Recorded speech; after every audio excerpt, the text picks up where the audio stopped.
ओ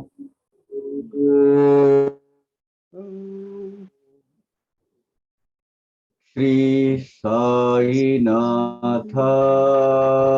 नमः। ओ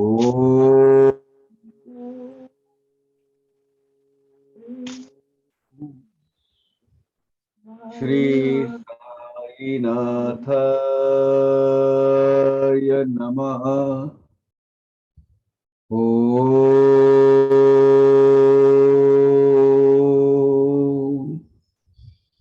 श्री साईनाथाय नमः। ओ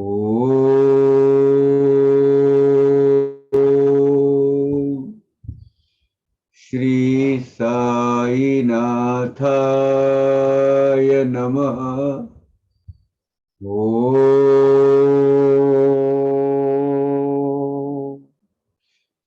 श्री साईनाथाय नमः।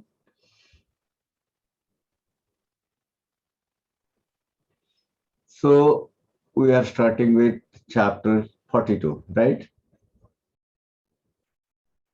Last session we have finished chapter 41.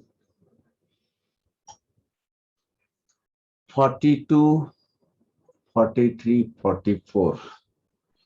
Those are really very difficult chapter to explain, at least for me.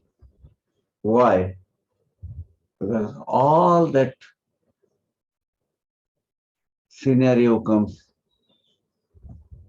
at the back of our mind or ever. जो film चलती है बहुत तकलीफ होती है. So if it's very chances are I will lose my emotional control, but please, you got to bear with it. Am I right? We are starting with 42 chapters. Nagaraj? Yes, Kaka, correct. Yeah. अथ श्री साई सच्चरित ओम श्री साई नाथाय नमः. अध्याय 42 42वां. श्री गणेशाय नमः. श्री सरस्वती नमः. श्री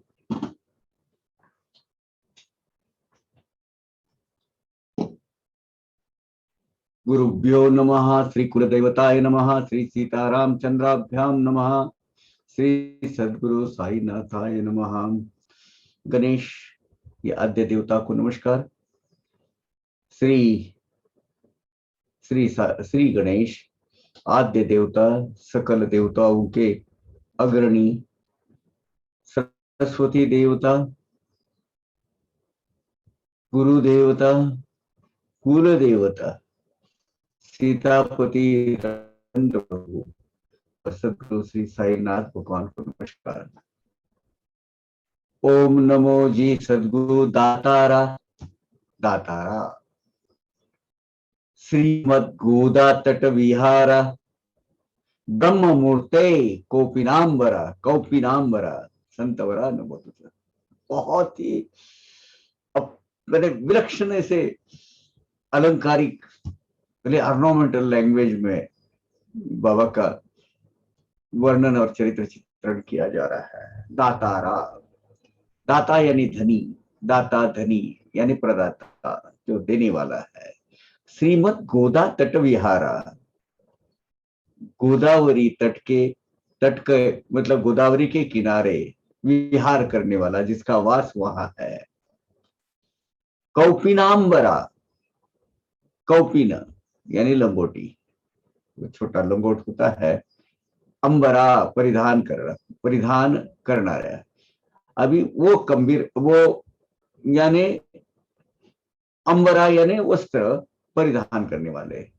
सो in all total, हे ओंकार रूप, हे दान शूर उदात्त दानी उदार उदात्त अंतकरण वाले सदगुरुदेव, तुझे वंदन. तुझे नमन हो। हे गोदावरी तट पर विहार करने वाले, वहां वहां वास करने वाले सदगुरुदेव, कपड़ा यानी सिर्फ लंगोट हाथ में है पहना हुआ ऐसे साक्षात ब्रह्म की मूर्ति, हे संत श्रेष्ठ, तुझे चरण वंदन हो, नमस्कार हो। दावी भव निधि उतरु, दीना दे निजपदी अवसरु, तो हा भक्त काज कल्पतरु, भक्त काज कल्पतरु, संतावतारु सहित। असहाय, पीड़ित, दीन, दुर्बल, इन सभी घटकों को अपने चरणों में आश्रय देने वाले, और ये संसार रूपी नदी को, संसार रूपी रिवर को, नदिया को पार करके हमें लेके जाने वाले, और वो पार करने के लिए योग्य राह दिखाने वाले, उचित राह दिखाने वाले ऐसे साईं भगवंत, सबकी कामना, इच्छा और संकल्प सिद्ध करने वाले कल्पतरु है। ऐसे साईनाथ भगवान का ऐसा ही संत अवतार है। कथा द्याही झाले कथन, गोड कथा नवल विंदान, साई छबीचे जल निमज्जन, जल निमज्जन यानी जल के अंदर उसको विसर्जित करना, इमर्शन करना। टळुनी रक्षण झाले कसे, यानी इसके पहले अध्याय में, कथाध्यायी झाले कथन, इसके पहले अध्याय में हमने क्या देखा कि अली मोहम्मद के घर में श्री साईं भगवंत की जो प्रतिमा थी, उस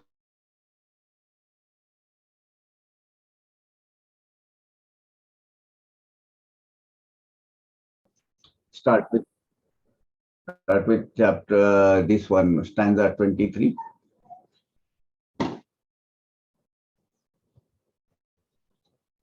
Again, stanza 3 again. गताध्यायी झाले कथन, गोड कथा नवल विंदान, साई छबीचे जल निमज्जन, टळुनी रक्षण कथाले कैसे। सो इसके पहले अध्याय में हमने देखा कि अली मोहम्मद के घर में जो साईं भगवान की जो प्रतिमा थी, उसकी समाधि कैसे टल गई, ऐसे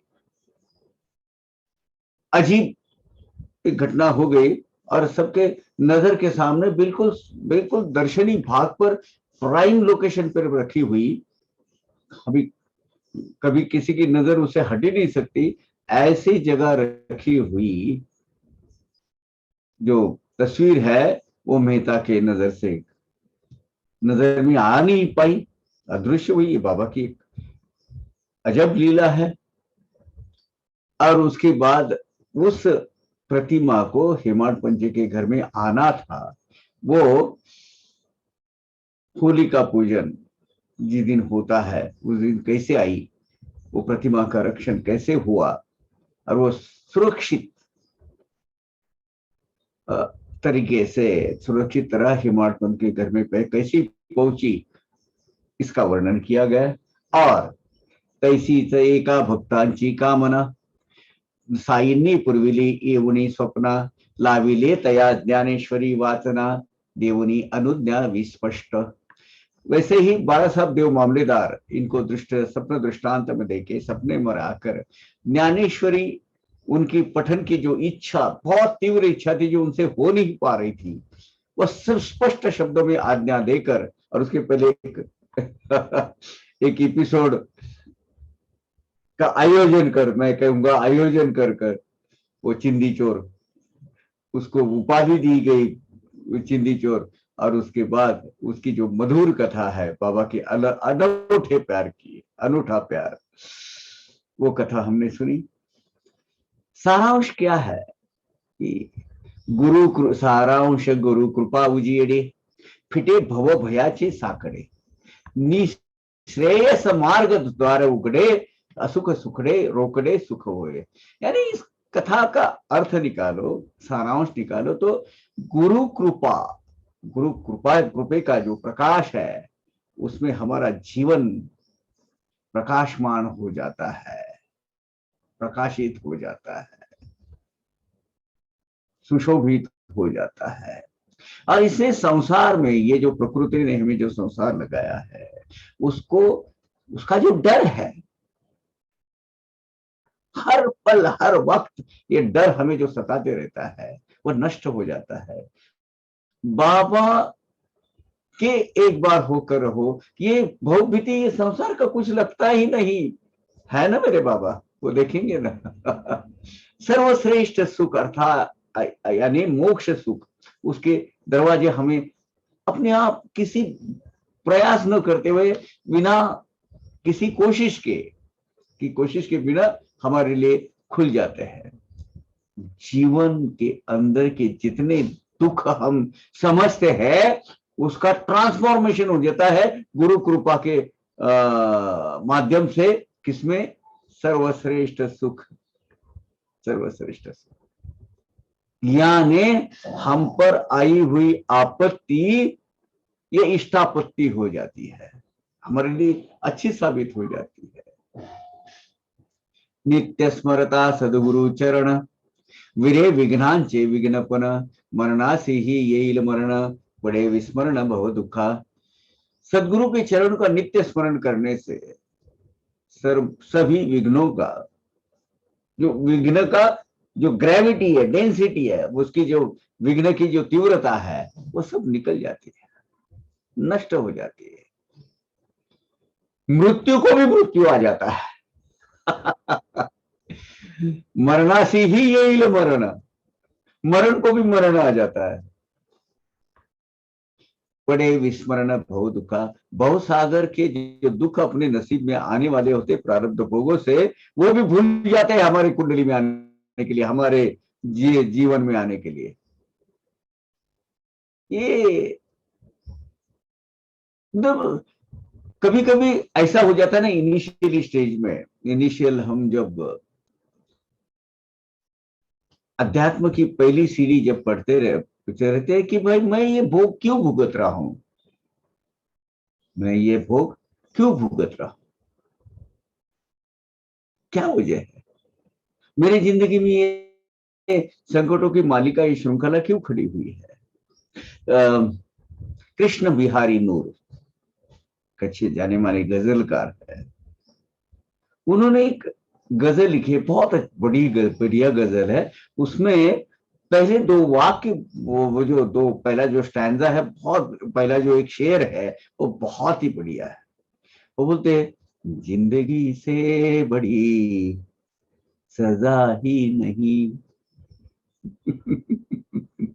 क्योंकि अनजान है ना, क्यों सजा हो रही है, जिंदगी एक इटसेल्फ में सजा, वो समझ रहे, जिंदगी से बड़ी सजा ही नहीं, और क्या जुर्म है पता ही नहीं।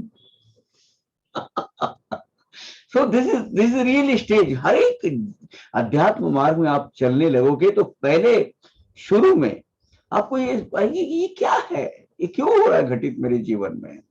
लेकिन ये जो साईं बाबा, हमारे सदगुरु, हमारे दाता, हमारे प्रदाता, हमारे सब कुछ, बड़ी खुशी हो रही है। 7 तारीख को मंदिर ओपन हो गया, पहले दिन 11,000 लोगों ने दर्शन लिया, और अभी कुछ कुछ पैमाने में चालू हो गया। बहुत कितना अच्छा लगता है।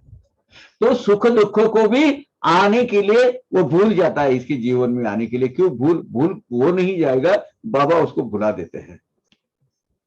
मनोनिया समर्थाची कथा, श्रोता परिसीजे आपुलाल्या हिता, जयाची ये श्रवणे तत्वता, अति पावनता लादेल। इसीलिए श्रोतागण जो हो, हे भक्त श्रेष्ठ जो भी श्रोतागण, साई समर्थ के लीलाओं का वर्णन करने वाली यह लीला अपने सबके हित के लिए, सबने श्रवण करने की वजह से अपना जीवन पवित्र पावन हो जाएगा। अति पावनता लाधेला, यानी बिल्कुल गारंटी के साथ बोला है, पवित्र और पावन हो जाएगा हमारा जीवन, और होता है। कोई गिला शिकवा नहीं है भाई साईं भगवान से। बाबा मेरे हैसियत से, मेरे जरूरत से ज्यादा आपने दिया, और सुखी रखा है, समाधान मिला है। इस समाधान है, ये समाधान मेरी सबसे बड़ी धरोहर है। Is my the best asset. ये जो समाधान वृत्ति आपने दी है, मैं खुश हूं बाबा, बस एक ही रहेगा, आपके चरणों से कभी दूर नहीं कराना। आता ये अध्यायी आपण करूया साई स्वभाव निरूपण, कैसे मनाचे तीव्रपण अथवा मवाळपण तयांचे। अब प्रस्तुत अध्याय में साई भगवान के स्वभाव विशेष का वर्णन किया जाएगा। कभी वो एकदम शीघ्र कोपी बोलते हैं उसको, एकदम गुस्से हो जाते थे, और कभी एकदम मुलायम, एकदम तलम, रेशम के जैसे, एकदम ऐसा जैसे मयूर पंख का जो स्पर्श हमें होता है। ये बिल्कुल दो, एग्जैक्टली दो अपोजिट उनके जो स्वभाव है, इनके स्वभाव गुणों का वर्णन किया जाएगा इस वक्त। आता चित्त करुणी समाहित, परिशिलेस आतापर्यंत आचरित, तैसेचे बाबांचे देहोत्सर्ग चरित, तेही सुचिता उदारा। हाँ, अब तक आपने बहुत एकाग्र चित्त लक्ष्य केंद्रित कर बाबा के आचरण, उनका चरित्र चित्रण जो वर्णन किया गया वो सुना। अब बाबा के देह त्याग की कथा अभी सुननी पड़ेगी। सजा मानो, कुछ भी मानो, लेकिन बाबा के देह त्याग की कथा है, इतिहास है। बाबा ने देह त्याग किया है, तो वो कथा हम अभी सुनेंगे। धन्य धन्य शिर्डीचे लोक, जया बाबांचे सहवास सुख, अर्धशतकाहुनी ही अधिक, अति सुखकारक जाहरे। शिरडी के जितने भी निवासी है वो बहुत भागवान है, बड़े बहुत बड़े भाग्य के है कि 50 साल से भी ऊपर, सही मानो में 60 साल, 50 अर्धशतक यानी 50 हाफ सेंचुरी के भी ऊपर उनको बाबा का सहवास सहवास प्राप्त हुआ, बाबा का सानिध्य में वो रहे। बाबा उनके ग्राम दैवत करके उन्होंने उनकी पूजा की, सराहा, और उनको ओहदा और वो स्टेटस जो है, वो भावना उनको दिल में जगा दी। ये मतलब बड़े भगवान के लोग हैं, भाग्य। शके 1840 दक्षिणायन प्रथम मासात, विजयादशमी शुक्ल पक्षात, दिवसा देहांत बाबांचा। दक्षिणायन और उत्तरायण क्या है ये? ते कर्क संक्रांति से मकर संक्रांति तक इनका जो कालावधि होता है उसको दक्षिणायन बोलते हैं। यानी ये जो कौन से रेखाएं होते हैं, विषय वृत्त बोलते हैं ना, विषुव रेखा, south pole, north pole, mid pole, क्या बोलते हैं उसको। तो उसका जो सूर्य का जो प्रवास है वो साउथ की तरफ स्टार्ट हो जाता है उस वक्त, धीरे धीरे धीरे धीरे ऐसा वो साउथ में होता है, फिर वो वापस आके ऐसा। तो वो क्या होता है, पृथ्वी का जो एक्सेस है, वो एक्सेस थोड़ा सा जब घूमते हैं तो 65 डिग्री में है ना, ऐसा थोड़ा सा जो मेन एक्स है वो 65। तो इसीलिए रचना ही कुछ ऐसी हो जाती है कि साउथ की तरफ झुका हुआ सूरज हमें नजर आने लगा है। यानी शके 1840 यानी एक अपना 1840 शक हो गया, उसमें अगर आप 78 ईयर्स या ओके 78 ईयर्स अगर करेंगे, ऐड करेंगे, तो आता है इंग्लिश साल, तो वो 1918 आता है। दक्षिणायन यानी कर्क संक्रांति से मकर संक्रांति तक का काल, वो उसका दक्षिणायन का जो पहला महीना चालू था शुक्ल पक्ष था, और शुक्ल पक्ष में जो विजयादशमी आती है, मजे की बात यह है अपना सत्संग चालू है अभी 15 तारीख को, 15 अक्टूबर को विजयादशमी है, और 15 अक्टूबर को ही यानी ब्रिटिश इंग्लिश तिथि के हिसाब से, इंग्लिश कैलेंडर के हिसाब से 15 अक्टूबर है, और मराठी कैलेंडर जो हिंदू कैलेंडर है उसके हिसाब से भी वो जो विजयादशमी हो 15 तारीख को ही आई है। ये अजीब है, मतलब बहुत ऐसा जो संयोग है, बहुत दिन के बाद आता है। और वो ठीक उसी वक्त बाबा का जो महानिर्वाण, बाबा ने जो देह त्याग किया, उसका वर्णन करने वाले जो 42, 43, 44 चैप्टर अभी हम पढ़ने वाले हैं। तो ये जो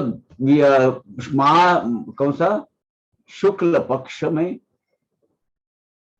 जो विजयादशमी आती है, पहला दक्षिणायन का पहला महीना, उसमें बाबा ने देह त्याग किया। ये ईस्वी सन के हिसाब से वो 15 अक्टूबर 1918 को आता है। 9 तारीख मुसलमानी, कत्तलची रात्र तयादिनी, तिसरे प्रहरी साईनाथांनी केली निर्याणी तयारी। अब इस्लाम के कैलेंडर के हिसाब, हिजरी कैलेंडर के हिसाब, इस वक्त कत्ल की रात आती है, यानी 9वां महीना जो पवित्र महीना जाना माना जाता है, उसकी 9वीं जो दिन रात होती है, इसको बड़ी रात बोलते हैं। और ये बड़ी रात जो है बड़ी पवित्र मानी जाती है, एक विशेष पर्व करके वो मनाई जाती है। यानी मुहर्रम महीना, मुहर्रम का जो मुहर्रम महीने की 9वीं तारीख, यानी मुहर्रम ये भी 9वां महीना है।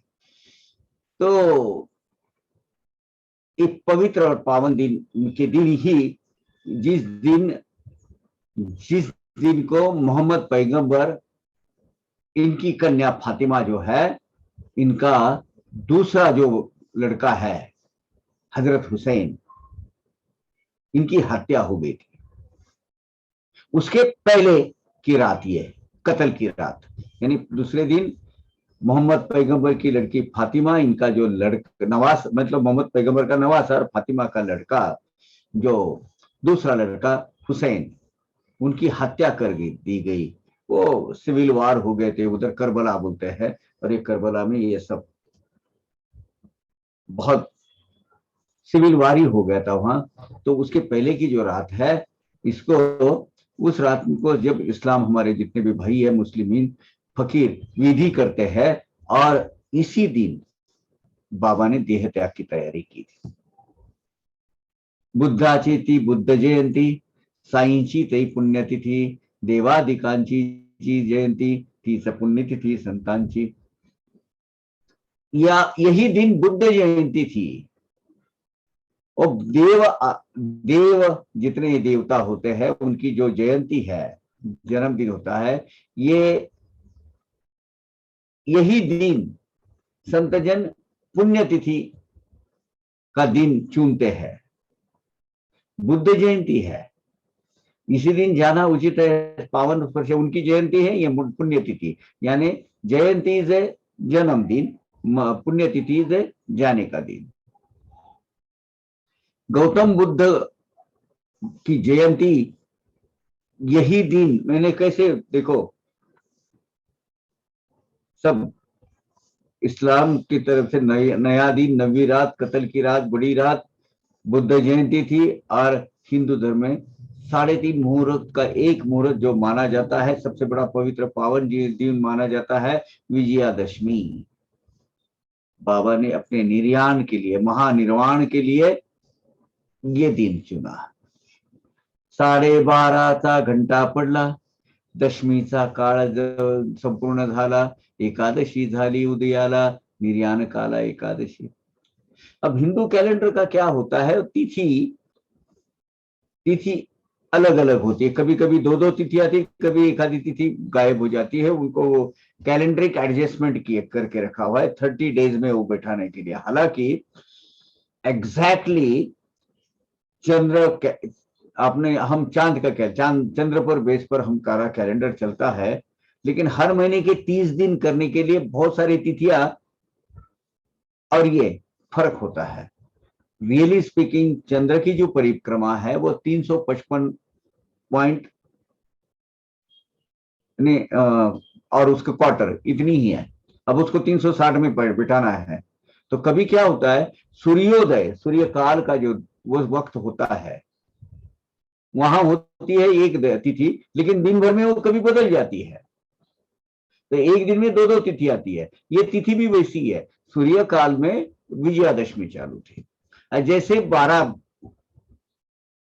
बज गए दोपहर के, तो तिथि बदल गई, वो हो गई एकादशी। लेकिन हिंदू कैलेंडर की मान्यता के अनुसार सवेरे जन्म अपना सूर्योदय में जो तिथि है वही आखिरी दिन में मानी जाती है, इसलिए विजयादशमी को मनाते हैं। लेकिन बाबा का महानिर्वाण एकादशी को हुआ है।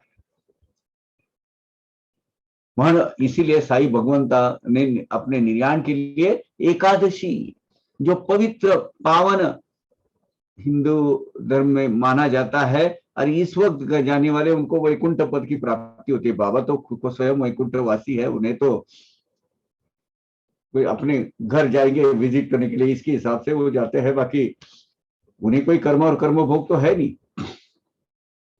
सूर्योदयाची उदय तिथी, तीर्थ दसऱ्याची तिथी मानिती, मनोनी विजयादशमी धरिती, उत्सव करीती ते दिनी। अब हिंदू कैलेंडर के अनुसार सूर्योदय को जो तिथि होती है वही उस दिन की तिथि वही मानी जाती है।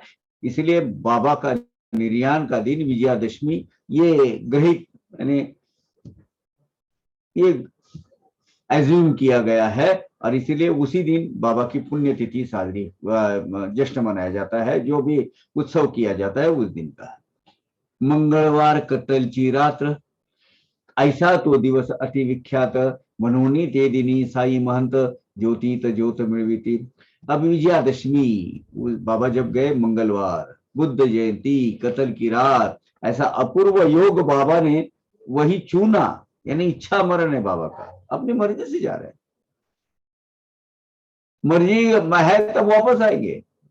देह तो उनके हाथ का खिलौना है, कभी भी पंचों महातों से बना महाभूतों से बना हुआ देह क्षण में बाबा खड़े करते हैं, और वो आज भी प्रकट हो जाते हैं। किस हिसाब से देह माने नहीं रखता बाबा के जाने आने के लिए।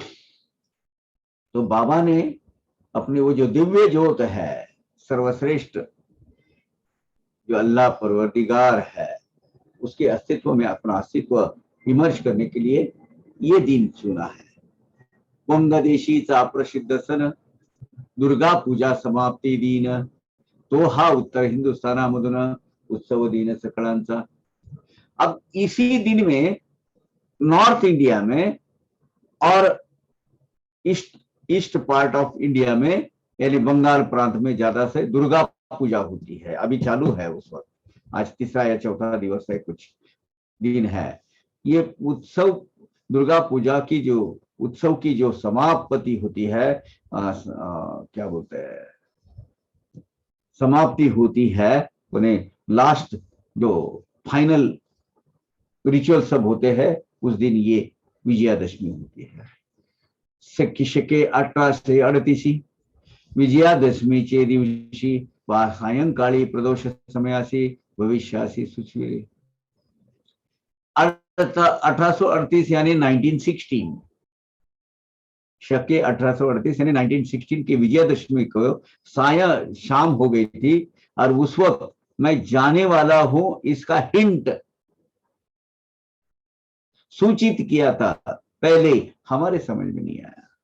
बहुत सारे ऐसे घटनाएं हैं कि बाबा के जाने की हमें उन्होंने बार बार बोलते रहे वो, क्योंकि हमारे समझ में नहीं आया कि वो बाबा जाने की तैयारी कर रहे हैं।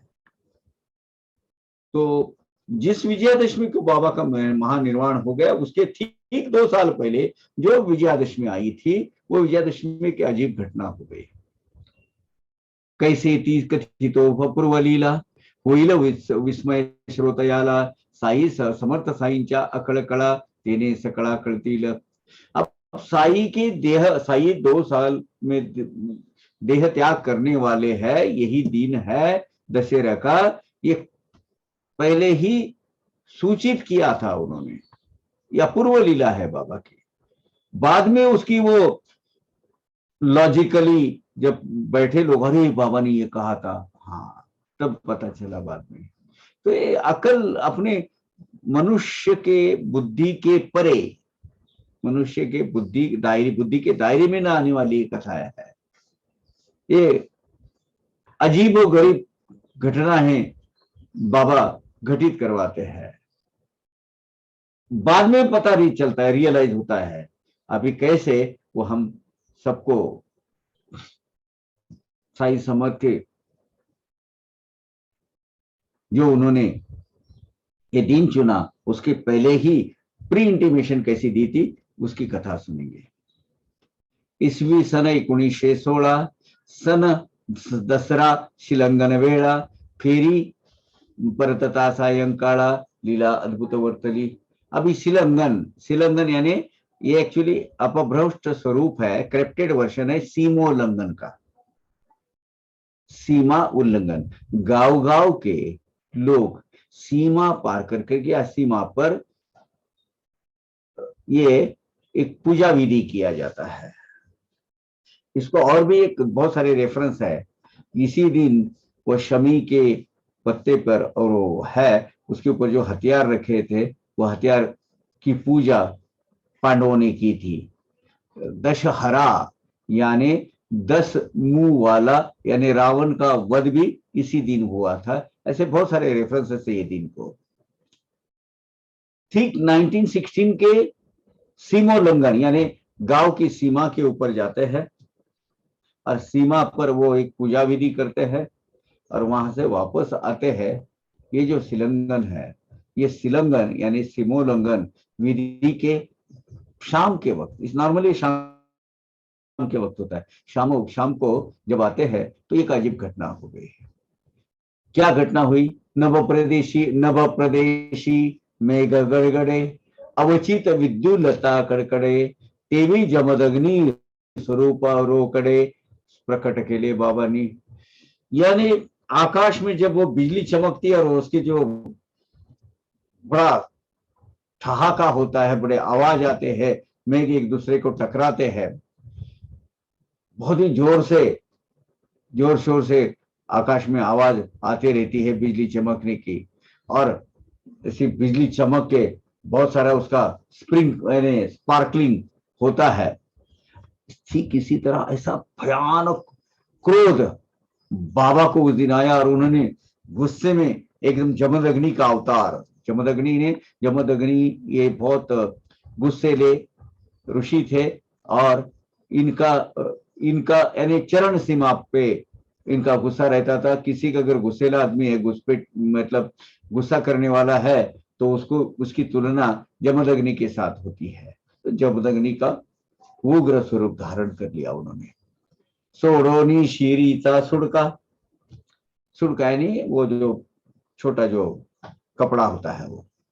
काढ़ोनी कपनी तड़का फड़का फेडोनी कोपी न लंगोटा केला भड़का धुनी। तो इस दिन बाबा ने किया क्या, अपने सर के ऊपर के कपड़े लिए धुनी में डाल दिए, अपना जो तोफ लंबा जो कफनी है वो निकाल के धुनी में डाल दी, अपने लंगोट पहनकर एकदम नग्न अवस्था में, जो इन्हें दिगंबर अवस्था में आ गए और वो भी उन्होंने धुनी में जला दिया और एकदम निर्वस्त्र अवस्था में खड़े हो गए बाबा। आधीच तो अग्नि सोजवळ साह्य होता आहुती प्रबळ उसळला शिखांचा कल्लोळ भक्तास घोळ पडिला। अब पहले वो धुनी माई तो हमेशा जलती रहती है और वो बड़ी प्रदीप्त रहती है, उसकी अंगार ऊपर तक रहती है, उनकी जो ज्वाला ऊपर आती रहती है हमेशा। अब उसमें ये वस्त्र की आहुति दी गई, तो वस्त्र की आहुति के साथ में और वो ज्वाला भड़क उठी। भक्तजन जो भी आजू बाजू में थे, अब गुस्सा है, गुस्से में बाबा के नजदीक कोई नहीं जा सकता, हाथ में जो आएगा वो मार के फेंकेंगे। भक्तजनों को बहुत चिंता होने लगी कि अभी क्या होने वाला है, अचानक क्या हुआ। ये पवित्र दिन आज गया और ये संकट आके खड़ा हो गया। ते सर्व घडले औचिती नकळे काय बाबांचे चित्ती शिलंगन काळीची ती वृत्ती महद भीतिप्रद होती। ये अचानक ऐसे क्या हुआ बाबा? ये पवित्र दिन है, आज तो दशहरा है, लोग मना रहे हैं और क्यों अचानक क्या हुआ, कुछ समझने को कुछ मार्ग क्ल्यू कुछ हिंट नहीं मिल रही थी। ऐसे शुभ मुहूर्त पर बाबा ने ये जो उग्र स्वरूप धारण कर लिया, जमदग्नि का अवतार ले लिया है, क्रोधायमान हो गया है, ऐसे क्यों? सबको डर लगने लगा। अग्नि ने पसरेले निज तेज त्याहुनी बाबांचे बाबा दिसले सतेज झाकळले नयन सद सुख प्राणमुख जन जाहले। अब ज्वालाग्नि ऐसी भड़क उठी थी कि चारों तरफ उसका प्रकाश पड़ा था, लेकिन बाबा के शरीर से ऐसा एक प्रखर तेज तेज सूर्य मतलब जैसे प्रकाश की किरणें बाहर आ रही थी। वो तेज, वो बाबा के व्यक्तित्व से जो तेज की किरणें, वो सूरज की जैसी किरणें, प्रकाश की किरणें बाहर आ रही थी, तो लोगों की आंख चमचमा जाती थी। वो एकदम धुंधला सा उनको लगता था, सामने अंधेरा छा जाता था, वो एकदम प्रकाश आ जाएगा तो क्या होता है, आप सह नहीं कर पाते। ऐसे बाबा का तेज उनको देखने लगा। तो इतना कि बाबा, वो लोग अपना सर घुमा घुमा के देखने लगे उधर। वो उनका वो देख नहीं पा रहे थे, उनकी आंख की रोशनी जितनी इतनी रोशनी थी कि वो समा नहीं पा रहे थे। संत हस्ती चेहे अवदान, सेवनी प्रसन्न अग्नि नारायण, दिगंबर बन लेते जामदग्न्य, धन्य नयन देखते आंचे। अभी संतों के हाथ से दिया हुआ है अवदान, अवदान यानी आहुति, अर्पण करना अग्नि देवता को। अब उसमें अग्नि नारायण एकदम प्रसन्न हो गए। ये जमदग्नि का अवतार, जो क्रोधित अवतार था, उसमें दिगंबर अवस्था में, पूरे नग्न अवस्था में बाबा थे। इसी अवस्था में जिन्होंने बाबा को देखा होगा वो कितने धन्य, कितने भाग्य थे। क्योंकि आखिरी में क्या है, निर्वस्त्र जाना है। आना और जाना, इसमें हम क्या कमाते हैं? 5.5 मीटर का कफन। उसके लिए इतना लंबा रास्ता तय करना पड़ता है। क्या आता है उसके साथ? अंगूठी, ये जो जो भी आपके सब लेके जाते हैं, आपके अलंकार भी निकाले जाते हैं। सुलाया जाता है, एक कपड़ा 5.5 मीटर का डाला जाता है। तो इसके लिए इतना लंबा था सफर करना। तो बाबा का ये वस्त्र विहीन रूप देखकर भक्तगण धन्य हो गए। द्वेषे टौकारिले नयन, क्रोधे झाले अरक्त नयन, म्हणती करारे आता निदान, मी मुसलमान की हिंदू ही। पापा एकदम आग बबूला हो गए, मुख आग से जनो मानो जैसे अंगारें निकलनी रही थी। बहुत क्रोधायमान होकर, आंख की कलर जो है खून के जैसा लग रहा था, उनको लाल लाल लाल दिखने लगे। और बाद में उसी गुस्से में आकर बाबा बोले, देख लो रे, अपनी खातिरी कर लो, मैं सही में मुसलमान हूं क्या हिंदू हूं। हमेशा आपको पड़ता है ना, ये प्रश्न पड़ता है, बाबा हिंदू की मुसलमान, हिंदू की मुसलमान। इसके वजह से आपकी जो भक्ति है, भक्ति भी कभी उसमें रुकावट आ जाती है, आड़े आ जाती है। मेरा हिंदू मुसलमान ये जो डायलेमा, चलो देख लो मैं कौन हूं। गर्जोनी बाबा उदती पहाजी, मी हिंदू की व्यवन आजी, निर्धारा यथेच्छ मना माझी, आशंका गया फेडूनी। देखो भाई, देख लो, मैं हिंदू हूं या यवन हूं, मुसलमान हूं कि हिंदू हूं। ये आपको बहुत दिन से चल रहा था ना आपके दिमाग में, चलो देख लो। अभी अपनी अपनी शंका कुशंके संकल्प विकल्प पूरे आज के दिन नहीं आनी चाहिए। मैं कौन हूं इसके लिए हमेशा इसी भावना से आते हो मेरे पास, मैं कौन हूं। ये रिजर्वेशन डालता है, बाधा डालता है आपके मेरे बीच में। तो देख लो, देखावा अवलोकून, मंडळी झाली कंपायमान, होईल कैसे शांतवन, नित्य चिंतन चाल रे। अब ये सब नजारा देखकर और ये सब प्रसंग देखकर, अब ये सब, इनको बाबा को शांत कैसे किया जाए, सबको चिंता लगने लगी। भागोजी शिंदा शिंदा महावयादिष्ट, परी भक्ता बाबांचा भक्त श्रेष्ठ, धीर केला आला निकट, नेसविल गोट बाबा से। उसमें भागोजी शिंदे, हालांकि लेप्रेसी अफेक्टेड है, हाथ की पूरे जो है वो झड़ गए हैं उसके, लेकिन वो बाबा का परम भक्त है। बाबा की छाता, जो बाबा का छाता जो पीछे जो छत्र जो पकड़ने वाले जो ग्रस्त है ना, वो भागोजी शिंदे है। आज भी उस घराने के तीसरी चौथी पढ़े चालू है, उनको वो मान बहुमान मिलता है। वो बाबा का श्रेष्ठ भक्त, वो बोला जो भी हो बाबा जो भी है, वो गया नजदीक और बाबा को लंगोट कौपिनम जो बोलते हैं वो पहनाने लगा। उन्होंने उसका बाबा को लंगोट पहना दिया। और बाद में भगवत जी ने पूछा, बाबा ये क्या चल रहा है? म्हणे, बाबा हे काय चिन्ह, आज शिलंगन दसऱ्याचा सण, म्हणते माझे हे हे माझे हेच शिलंगन, हानी तिथे सन सन सटक्याने। अब वो भगु जी नजदीक आए, एक तो बीमार हो तो लेप्रसी, उसने लंगोट तो पहना दिया। अब बोले, बाबा ये क्या है, ये क्या है? आज इतना पवित्र दिन है, दशहरे का दिन है, आप की अवस्था में वो। बाबा ने बोला, यही मेरा सीमालंघन है, सीमोल्लंघन है, यानी मेरी देह की सीमा पार करने का यही दिन है। और उसको सटके से जोर जोर से मार रहे थे। ये जो दशहरे का दिन है, ये दशहरे का दिन ही मेरा सीमोल्लंघन का दिन है, ये समझ लेना। सीमालंघन यानी गांव की जो बाउंड्री है, गांव की जो सरहद है, वो सरहद पार करके जाना। अब ये गांव देह, ये मैं सरहद पार करने वाला हूं, ऐसे पैराबोलिक लैंग्वेज में बाबा ने बोले। एने परी धुनी बासी, बुभे बाबा दिगंबर वेशी, सावड़ी होती ते दिवशी, गढ़ते कैसी ये चिंता। अब शाम का वक्त, उस दिन चावड़ी का प्रोसेशन भी निकलने वाला था। वो एक दिन आड़ बाबा चावड़ी में जाते थे ना, वो बड़े जश्न के धूमधाम के साथ, आज जो हर एवरी थर्सडे लेके जाते हैं बाबा की चावड़ी, वो।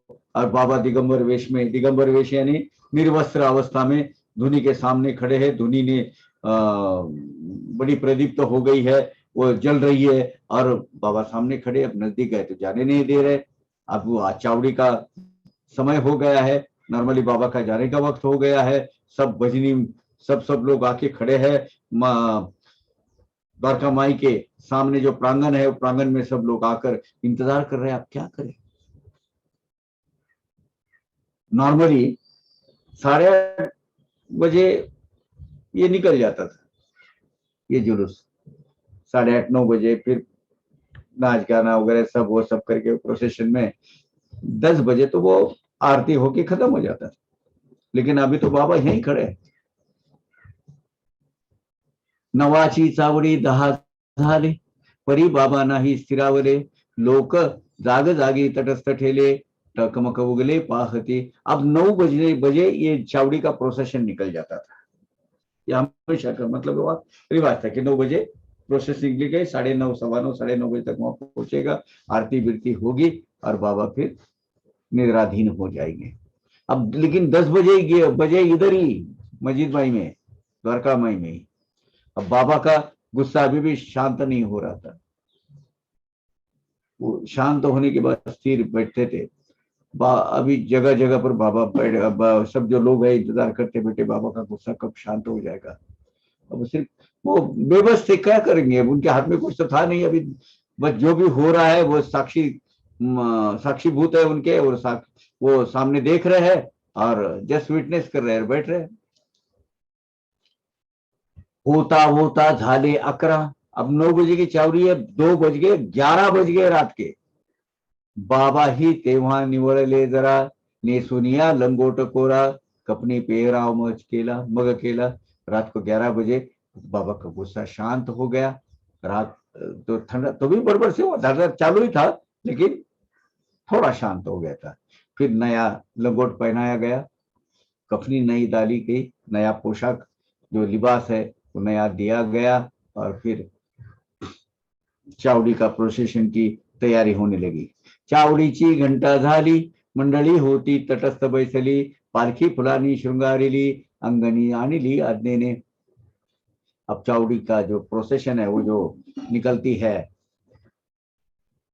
जो परिक्रमा निकलती है, वो उसका तैयारी करने लगी। वो जो पैलेंक्विन है, पालकी, वो लाई गई। उसको फूलों से जरा पूरा सजाया गया था, डेकोरेशन किया गया था, और मिरवणूक के लिए वो सब लाई गई, और उसके साथ में चलने का स्टार्ट हो गया। रजत दंड पताका चौरी, छत्र ध्वजादी राजोपचारी, श्रृंगारिली से मिरवणूक स्वारी, निगे बाहरी एकांतरा।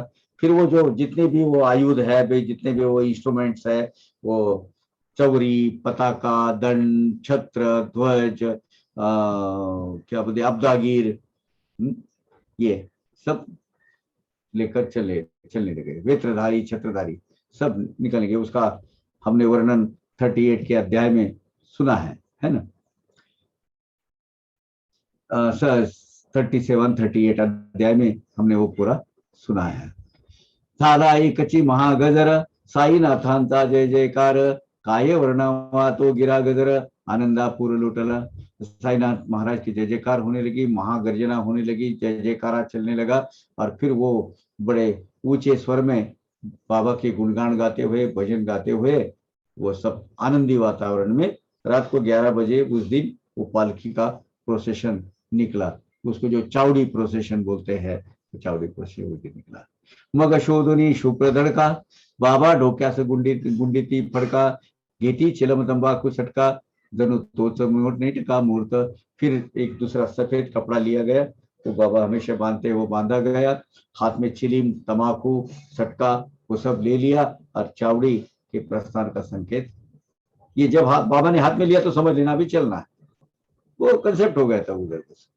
फिर बाबा ने निकलने का संकेत किया और बाबा निकल गए।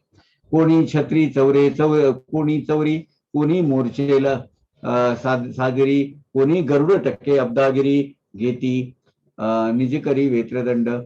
कोई छत्र, कोई चामर, कोई चौरी, वो जो है पूरे राजोपचार है वो सब लेने लगे। मोर्चे लेके, यानी वो दो निशान होते हैं, वो गोल तरह के जो लोग ये होते हैं ना,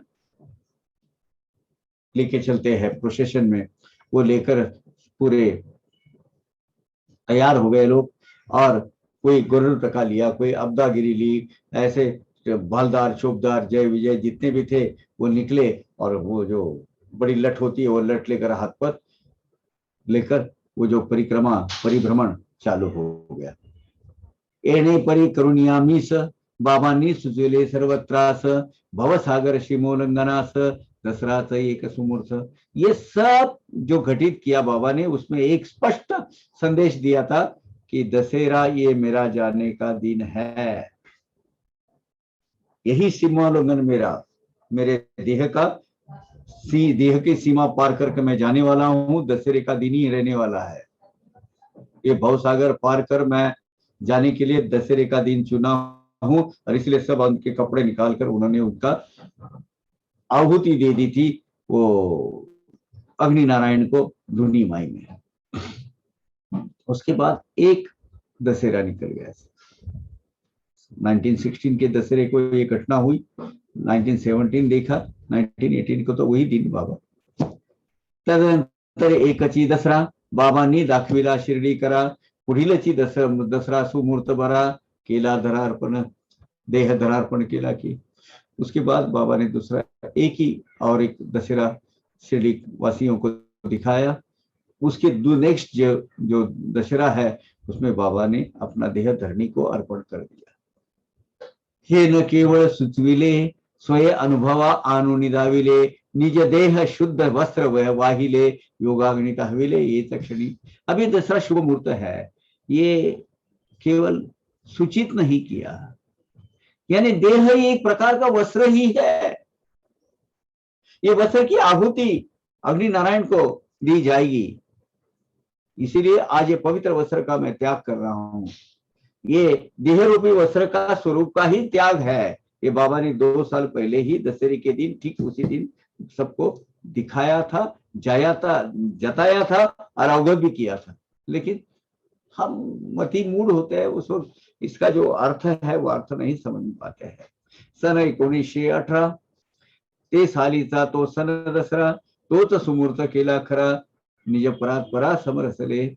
सन 1918 के विजयादशमी को अपना देह धरणी को अर्पण किया उन्होंने, पृथ्वी माता का अर्पण किया और अपना जो जीवात्मा है परमात्मा में विसर्जित कर दिया। अब जीवात्मा इसलिए बोलना पड़ेगा, मनुष्य देह में आए थे, सांस ले रहे थे, शरीर धर्म संभाल रहे थे, इसलिए जीवात्मा बोलना जरूरी। बाकी थे तो वो परमात्मा ही मनुष्य जीवन में।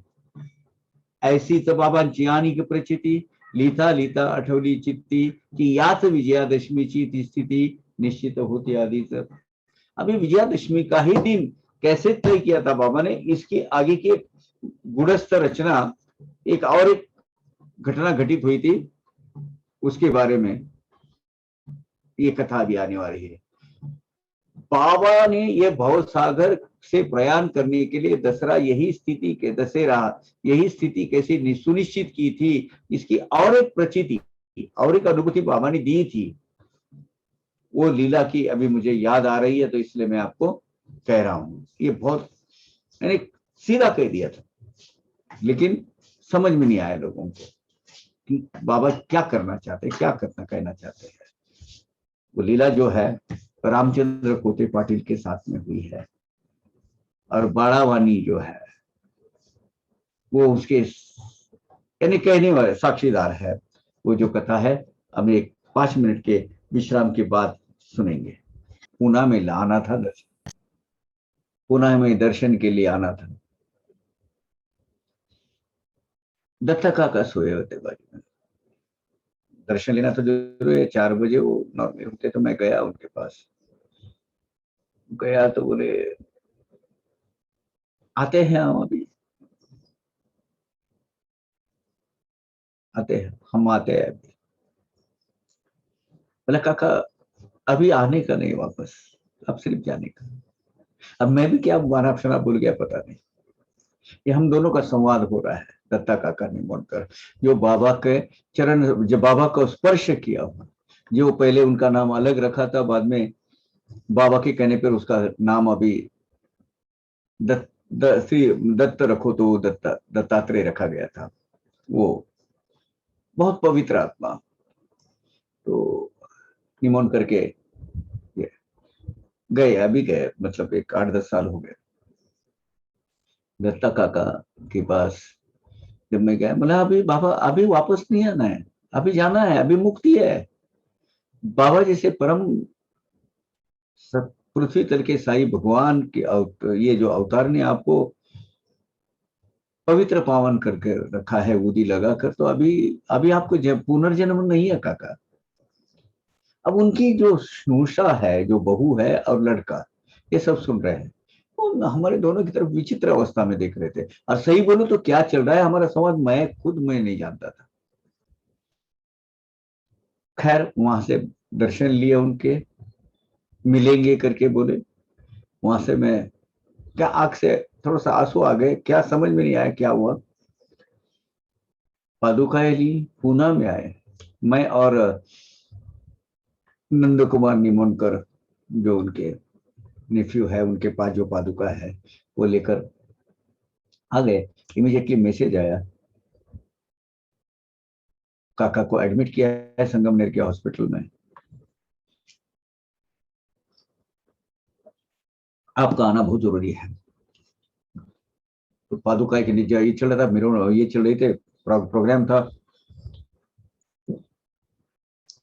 वो तो जा नहीं सकते थे, तो पर बाबा की पादुकाएं जो ओरिजिनल है वो मेरे पास रखी, मेरे कब्जे में, और वो चल बसे। तो जैसे वो संगमनेर के हॉस्पिटल में पहुंचे, तो काका जिस हॉस्पिटल में है उसी रूम में बाबा की एक प्रतिमा वहां लगी हुई थी। उनके साथ दत्ता काका बात कर रहे थे, अपना क्या तय हुआ था, मुझे यहाँ न क्यों लेके आया, घर में मैं आपको नहीं मिलने वाले थे ना हम, मुझे यहाँ से लेके चलो। बाबा को बाबा को बोले मुझे यहाँ से लेके चलो। अपना तय क्या हुआ था वो बोलो, क्या बोला था, व्हाट वी हैव डिसाइडेड, यहाँ नहीं, चलो। समहाउ नंद कुमार और उनका लड़का जो है, उनका भाई, उन्होंने डिसीजन ले लिया, उनको डिस्चार्ज लेके घर में लेके आए। घर में आए, सबको नमस्कार आशीर्वाद दिया सबने, और दत्ता काका चल बसे।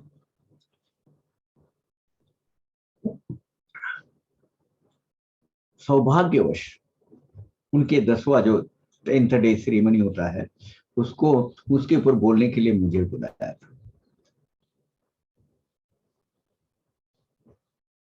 और वो सब विधि सब होने तक वो आपका वो लेक्चर देते रहना पड़ता है कंटिन्यू, 4 आवर्स। मैं क्यों बोला, वो रेफरेंस है यहाँ। 4 आवर्स कॉन्स्टेंटली मैं बोलते जा रहा था। बाद में वो काकस्पर्श हो गया और वो कार्यक्रम की समाप्ति, परिसमाप्ति हो गई। उस वक्त बाबा ने मेरी परीक्षा ली, कसौटी ली है। कितना बोलता है बोल मेरे ऊपर। कितना बोलता है, बहुत बहुत बड़ बड़ बड़ पुटर पुटर करता है ना, बोल बोलते रहे नॉन स्टॉप। 4 hours plus. इसलिए मैंने आपको कहा कि मैं 4 आवर्स तक बोल सकता हूं, क्योंकि बाबा ने खुद वो कसौटी ली है मेरी। Anybody has got any question? तो ये अजब लीला बाबा ने बिल्कुल 100% सूचित किया था कि क्या होने वाला है, कैसे, वो देखिए दशहरा के दिन क्या होने वाला है।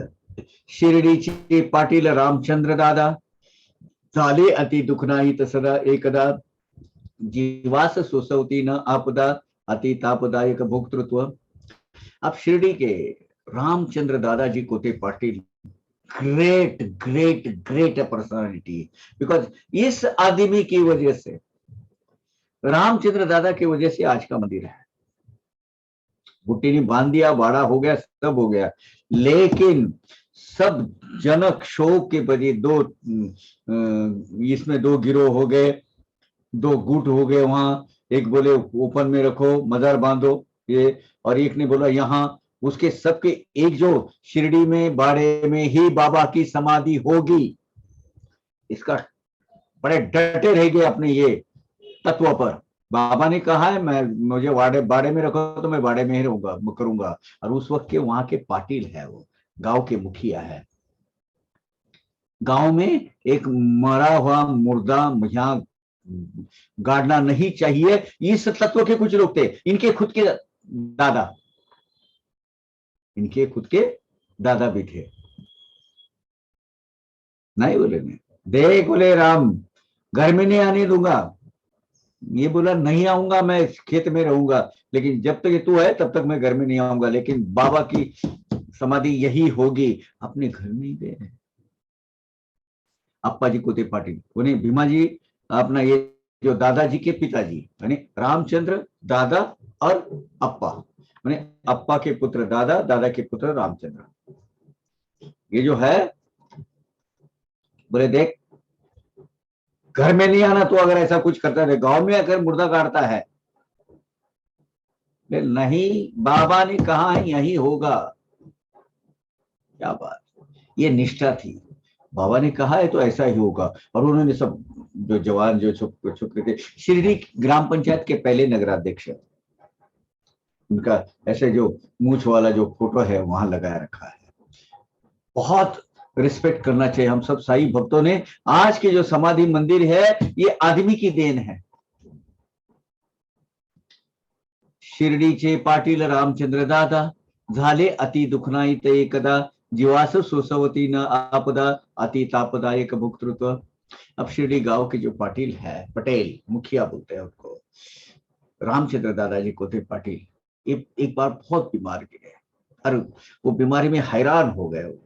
बहुत भोग भोग रहे थे, वो जो वेदना है नहीं सहन हो रही थी उनसे, सही नहीं जा रही थी, और मृत्यु कब आएगा इसका इंतजार कर रहे थे। लेकिन क्या है, कितने भी कष्ट क्यों नहीं झेलने पड़े, जो भोग भोग है वो भोग तो भुगतने पड़ते भैया, उसी में से भी जाना चाहिए। उपाय काही बाकी न राहिला, पडेना जव दुखण्याला दुखण्याचा आळा, आला जीविताचा कंटाळा कंटाळा, अति कदरले पाटील।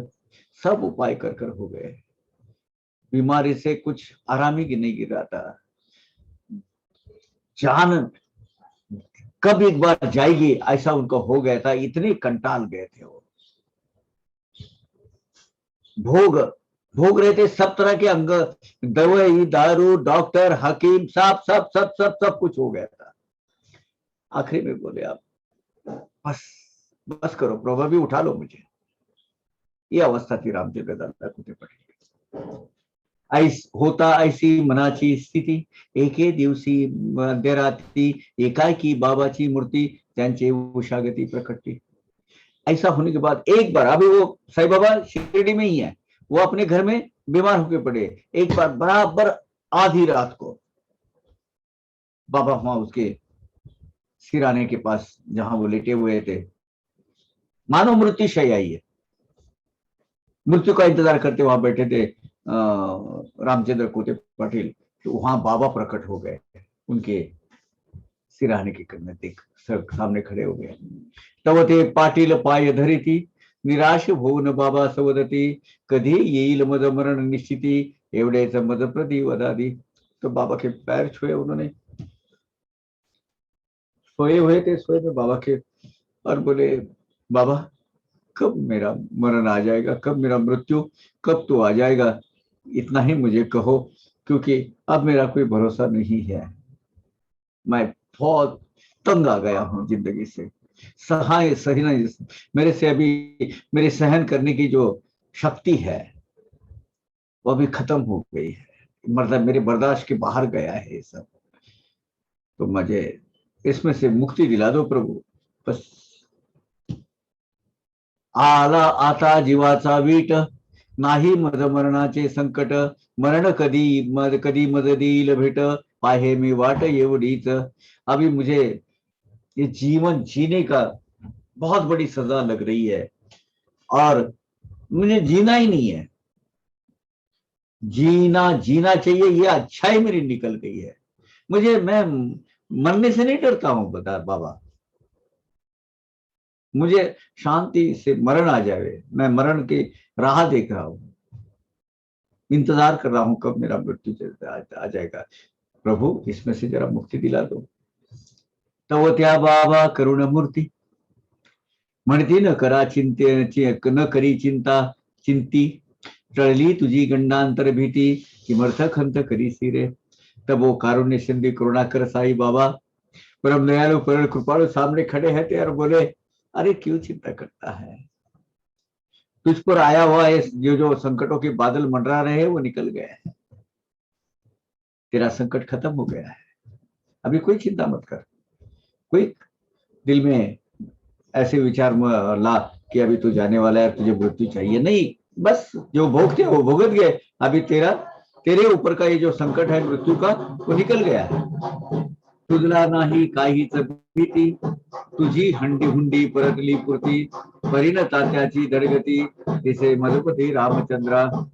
आता अभी तुझे कोई डर नहीं रहा रामचंद्र दादा, अब तुम्हारे भोग खत्म हो गए, अभी तुम्हारे भोग खत्म हो गए। तो नवरात्रि का चल रहा है ना उत्सव, तो आते हैं घर में, वो घर स्थापना होती है तो लोग आते हैं। 2 मिनट।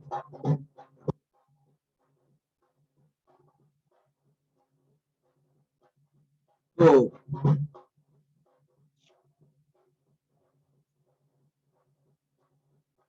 ए बस रे, ए बस करा।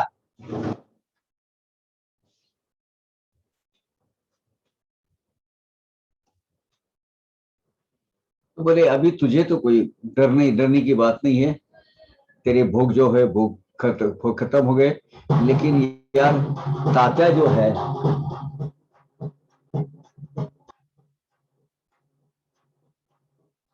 सुनाई दे रहा है सबको?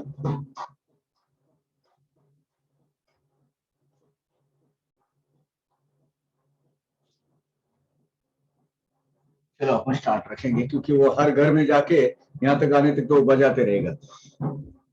तो बोले लेकिन मुझे तात्या का कोई भरोसा नहीं लग रहा है। रामचंद्र दादा पाटिल बोले, रामचंद्र पाटिल दादा पाटिल को बाबा बोले, अब तेरे ऊपर का संकट है वो टल गया है, तो अच्छा रहने होगा, तुझे कोई तकलीफ नहीं है, लेकिन तात्या तात्या कोते पाटिल, इसका कुछ मुझे भरोसा नहीं लग रहा है, वो उसके लक्षण अच्छे नहीं लग रहे हैं। और तिथि के साथ उन्होंने क्या कहा बोला, शके 1840, दक्षिणायन अश्विन मास, विजयादशमी शुक्ल पक्ष, पावेल अक्षय पद तात्या। 1840 शके 1840 यानी 1918 के अश्विन महीने के शुक्ल पक्ष में विजयादशमी के दिन तात्या चल बसेगा, तात्या का मृत्यु काल हो जाएगा उस दिन। बोला। और बाबा के तो ये पैराबोलिक लैंग्वेज रहता है, एक कोई के ऊपर बोलेंगे दूसरी तरफ इशारा दूसरी तरफ रहता है। तात्या को समझ में, अपना रामचंद्र पाटिल को ये समझ में नहीं आया। लेकिन उन्होंने क्या बोला, क्या बोला बोलो।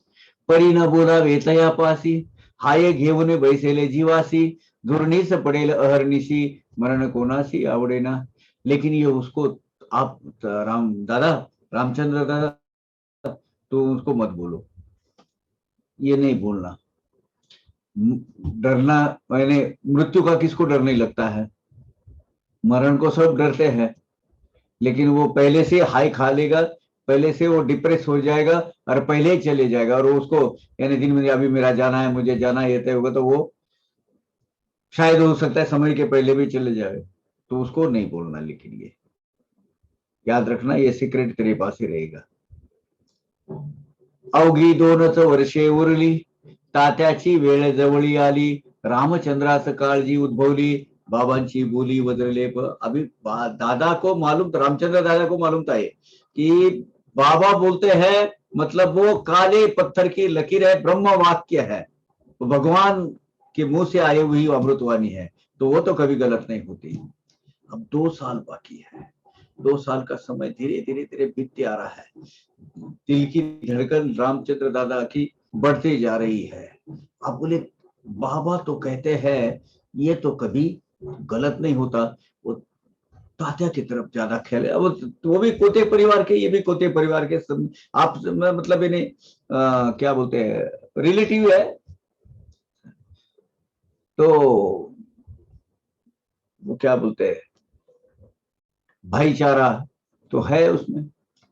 लेकिन तात्या से उन्होंने वो बात तो बोली नहीं, लेकिन दिमाग में उनके रहा तात्या का अभी ऐसा होने वाला है, तात्या का ऐसा होने वाला है। बाबा ने बोला है, बाबा ने मुझे बोला है किसी को बोलना नहीं, लेकिन अभी ये समय नजदीक आया है। 1918 का दशहरा तात्या जाने वाला है। तात्यापासून गुप्त ठेविली, बाळा शिंप्याची काणी घातली, कोणानं कळवावी प्रार्थना केली, चिंता ती लागली उभ्याते। अब इनका बहुत दिली, हम क्या बोलते हैं, हम निवाला, हम चाहने वाला नजदीक, जहां दिल की बात रखो रखो तो कोई किसी को बोलना बोलेगा नहीं, ये जिसकी खातरी है। ऐसा आदमी कौन, बाला शिंपी। बाला ये अलग, वो बाला शिंपी अलग। बाला शिंपी यानी वो जो काशीराम शिंपी का जो लड़का है वो बाड़ा, वो अलग, बाड़ावानी। बाड़ा शिंपी अलग और ये बाड़ावानी है एक्चुअली। तो बाड़ा गणपत शिंपी बोलते थे इनको। जो लक्ष्मी आई के मंदिर के पास वो काले, इसको कुछ खिला दे, वो क्या बोलते हैं, दही और चावल के कुछ निवाले खिला देते तो ठीक हो जाएगा, ये जो है ना वो ये है उनके। उनको बोला यार बाबा ने ऐसा ऐसा तात्या के बारे में बोला है, मुझे तो लगता है तात्या अभी दशहरे को चले जाएगा। तात्या को उन्होंने नहीं बोला, लेकिन ये दोनों दोस्तों को मालूम है, तो बोलना नहीं किसी को। हाँ, कोणाचं नकन कळवावी प्रार्थना केली, चिंता ती लागली उभे आते। लेकिन दोनों भी तात्या के नजदीक लोग बोल नहीं पाए उनको, लेकिन उनको अंदर के अंदर वो उसको उनको सफोकेट हो रहा है अंदर उनको, कैसे होगा, क्या होगा, तकलीफ हो रही है, चिंता हो रही है, डर रहे हैं अंदर से। खरेच रामचंद्र पाटील उठला, त्याचा बिछाना तिथून सुटला, दिवस मोजता मोजता लुटला, नकळत गेला तो काळ। अब रामचंद्र तात्या को क्या बोले, मृत्यु की शैया पर थे रामचंद्र दादा। रामचंद्र पाटिल को बोले उठ, और सही में कुछ दिनों की अंतर ही वो चलने पर फिरने लगे। और धीरे धीरे एक दिन करके 2 साल कब बीते पता ही नहीं चला। नवल बाबांचे बोलाचा ताळा, 40शीचा भाद्रपद सरला, मास अश्विन डोकावू लागला, तात्याबा पडला पाताळीवर। अब हुआ देखो कैसे, अश्विन महीने के शुक्ल पक्ष में वो बाबा गए मंगलवार के दिन, उसका पहला महीना आ गया। और उसके पहले बोले तो कौन सा, भाद्रपद महीना, चैत्र वैशाख अश्विन आपलं चैत्र वैशाख आषाढ़ श्रावण भाद्रपद अश्विन, ऐसा है। तो जो भाद्रपद महीना आ गया, और भाद्रपद महीने के मतलब उसी 1918 का भाद्रपद महीना तात्या अचानक गंभीर स्वरूप से बीमार हो गया। तात्या ने बिस्तर पकड़ लिया। इनको और डरने लगा। तो तात्या का तो बाबा बोले थे वो सही होने वाला है। तात्या एक महीने, उसके एक महीने पहले, दशहरे के एक महीने पहले तात्या बीमार गिर गया। बहुत बड़ा बुखार आया था उसको। तिकडे तात्या तापाने आजारी, इकडे बाबास भरली शिरशिरी, तात्याचा भरवसा बाबावरी, बाबांचा श्री हरी रक्षिता। अब उधर तात्या बीमार गिर गया। तात्या को बहुत मतलब तीव्र बुखार, हाई टेम्परेचर आया था। अब वही टेम्परेचर बाबा ने अपने ऊपर ही ले लिया, ऐसा समझ लो कि उधर तात्या बीमार है, इधर बाबा ने बिछाना पकड़ लिया। बिछाना नहीं पकड़ा, लेकिन उनको बुखार आना चालू हो गया। यानी तात्या के रक्षण करता बाबा, और बाबा का रक्षण करता श्री हरि परमात्मा परमेश्वर। सुटेना तात्याचा बिछाना, एव वेना दवामांचे दर्शना, अनिवार्य देहाच्या यातना, सोसविना तयाते। अब तात्याबा ने बिछाना पकड़ लिया। बुखार आता था, उतरता था, उतरता आता था, उतरता था, सब यानी वो शरीर के हाल हाल होने लगे। बाबा के दर्शन के लिए आने की भी शक्ति उसके पास नहीं बची। वो बीमारी की वजह से बहुत यातनाएं, वेदनाएं उसके शरीर को होने लगी। एक तो निज व्यथा व्यथित, बाबापाशी आपुले चित्त, नाही चालवत ना हलवत, दुखने ही वाढत गेले थे। एक तो बाबा का आज खुद बीमार वहां पड़ा हुआ, लेकिन उसको चिंता हमेशा बाबा की रहती थी, क्योंकि बाबा के दरबार का वो एक अहम हिस्सा थे। तात्या पूरा उनके ध्यान बाबा की तरफ रहता था। अब शरीर की हलचल बंद हो गई, खुद बिस्तर पकड़ लिया, सोए, उठने की खुद होकर उठकर बैठने की भी ताकत उनमें नहीं रही। इतनी वो बीमारी बढ़ती गई, बढ़ती गई, बढ़ती गई। इकडे बाबा जे करणे कुथने, दिवसेंदिवस वाढले दिगुने, हा म्हणता तेही दुखणे, अनावरपणे हटेना। अब ये बात 29 सितंबर को शुरू हो गई। 15 अक्टूबर 29 सितंबर को शुरू हो गई। धीरे धीरे बाबा का बुखार बढ़ने लगा, और बढ़ते बढ़ते बढ़ते बढ़ते बाबा का भी बदन दुखने लगा, और बाबा भी बीमारी के कगार पर खड़े हो गए। म्हणता म्हणता जवळ आला दिवस, बाबांनी जो भाकित केला। अब ऐसा करते करते करते 15 अक्टूबर, विजयादशमी, अश्विन शुक्ल पक्ष आ गया। अब बाला शिंपी डर रहा है। रामचंद्र पाटिल दिल में दिल घबरा गए हैं, तात्या जाने वाला है। बाबा ने कहा है, बाळा शिंप्याचा घाम सुटला, तैसाचा पाटील रामचंद्र। दिवस बाबाने जो भाकित केला, ये हाँ बोलते बोलते आजकल आजकल करते करते वो दिन आ गया। विजयादशमी का बहुत नजदीक आ गया। अभी ये गुपित है, ये जो सीक्रेट है, ये दोनों को मालूम है, बाला शिंपी और रामचंद्र पाटिल को। दोनों को भी खलबली मच गया अंदर। अभी क्या करे, डर रहे दोनों भी, जाने वाला है। बाबा ने कहा है पहले ही, म्हणती बाबांचे खरे होते, ऐसेच आता वाटू लागले ते, बरवे न की हे चिन्ह दिसते, प्रमाण वाढतेच दुखण्याचे। बाबा की अमोघ वाणी, अमृतवाणी, वो ब्रह्मवाणी होती है, वो कभी गलत नहीं होती है। तात्या का वो प्रमाण बढ़ते गया, बीमारी बढ़ते बढ़ते बढ़ते गई। झाले आली शुद्ध दशमी, नाडी वाढू लागली कमी, तात्या पडला मरणा संभ्रमवी, आपतेष्ट श्रमी जाहले। अश्विन शुक्ल पक्ष का दशमी का दिन आ गया। तात्या की जो नस है धीरे धीरे धीरे धीरे मंद होने लगी। तात्या बिल्कुल मृत्यु के कगार पर खड़ा रह गया, बिल्कुल मृत्यु के दरवाजे पर। सब आप्तगण दिन गिनने लगे, बस सबने दिन का किए, अपना कुछ चंद लहमे के बाबा, माने चंद लहमे अभी तात्या जिंदा रहेगा, बस कभी भी किसी क्षण उसके प्राण पखेरु जा सकते हैं। और ये बहुत दुखदायक होता है। गृहस्थाश्रमी जो मोह माया के चक्कर में जो होते हैं, उनको ये मृत्यु का जिसको स्वरूप सही मालूम नहीं होता, वो दुख, वो इस पे बड़ा होता है दुख। इतने दिन का सहवास होता है, इतने दिन का साथ होता है, तो जरूरी। असो पुढे नवल वर्तले, तात्यांचेही गंडांतर टळले, तात्या राहिले बाबाच गेले, जणू मोबदले केले की। और वो विजयादशमी का दिन आ गया। वो सब साई भक्तों के लिए काला दिन, बुरा दिन, घात करने वाला दिन साबित हुआ, क्योंकि बड़ी अचरज, बड़ा अजूबा हो गया कि तात्या जो मतलब आखिरी क्षण है, एक सांस भी लेगा कि नहीं, उसका भरोसा नहीं था। कभी भी मृत्यु के रास्ते पे मृत्यु हो पाता था उसका, उसको अचानक आराम गिरने लगा। तात्या के ऊपर का संकट टल गया और साई भगवान खुद देह त्याग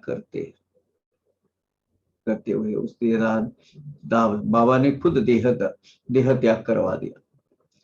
मानो तात्या के प्राण के बदले में बाबा ने खुद ही अपने प्राण दे दिया। पाहता बाबांची वाणी, नाव दिले तात्याचे लावणी, केली तयारी निज प्रयाणी, वेळान चुकविनी अनुभर। बाबा की अनुभव अमोघ वाणी की प्रतीति आ गई। तात्या का नाम आगे कर खुद उस वक्त जाने वाले थे। यह हमेशा का है, बाबा पूरे अवतार में ऐसा ही किया है। बोलेंगे एक होगा, दूसरे को करते तीसरे, उनके साथ में ऐसा ही हुआ था। बाबा की वाणी, तो इसलिए सबको अंधेरे में रखा, सबको गुमराह करके रखा बाबा ने। और उनकी अमृतवाणी तो गए, तात्या का नाम लिया, खुद जाने की तैयारी की, और वो क्षण विजयादशमी का उन्होंने एक क्षण, एक मिनट भी, एक क्षण भी आगे पीछे होने नहीं दिया। विजयादशमी के दिन, मंगलवार, अश्विन शुक्ल दशमी,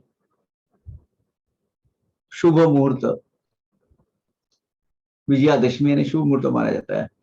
अपने प्रयाण किए बाबा ने दोपहर को 2:35 में। नाही म्हणावे तरी ही सूचना, देवनी आणिले भविष्य निदर्शना, गोष्ट घडेपर्यंत ही रचना, दिसली न मना कवनाची। यानी बाबा की जो गूढ़ बोली थी,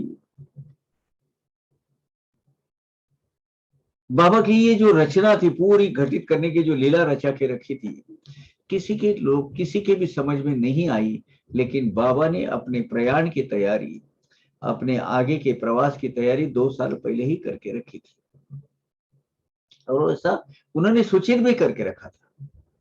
स्पष्ट दिखता है। वो कपड़े निकाल के प्रूफ बोली, यही मेरा सीमोल्लंघन है, देख लो भाई, दशहरे का दिन मैंने चून करके रखा है। ये बात हुई। और आखिरी में ये रामचंद्र कोटे पाटिल और बाला शिंपी, जो उन्होंने अपना एकदम स्नेही है, दिल का दोस्त है, सच्चा है, उसको बोला था, इसलिए उनको कहा था। तो ये बाबा के भविष्यवाणी का अर्थ किसी के भी समझ में नहीं आया। आगे बहुत है, मतलब जो यहाँ वर्णित नहीं है, लेकिन दूसरा भी है। वो बन्ने मियाँ के पास वो कासम को भेजा था, वो शमशुद्दीन और ये सब जो लोग हैं, सब मैंने क्लियर कट बोला था, अल्लाह मियाँ अपनी धुनी ले जाएगा।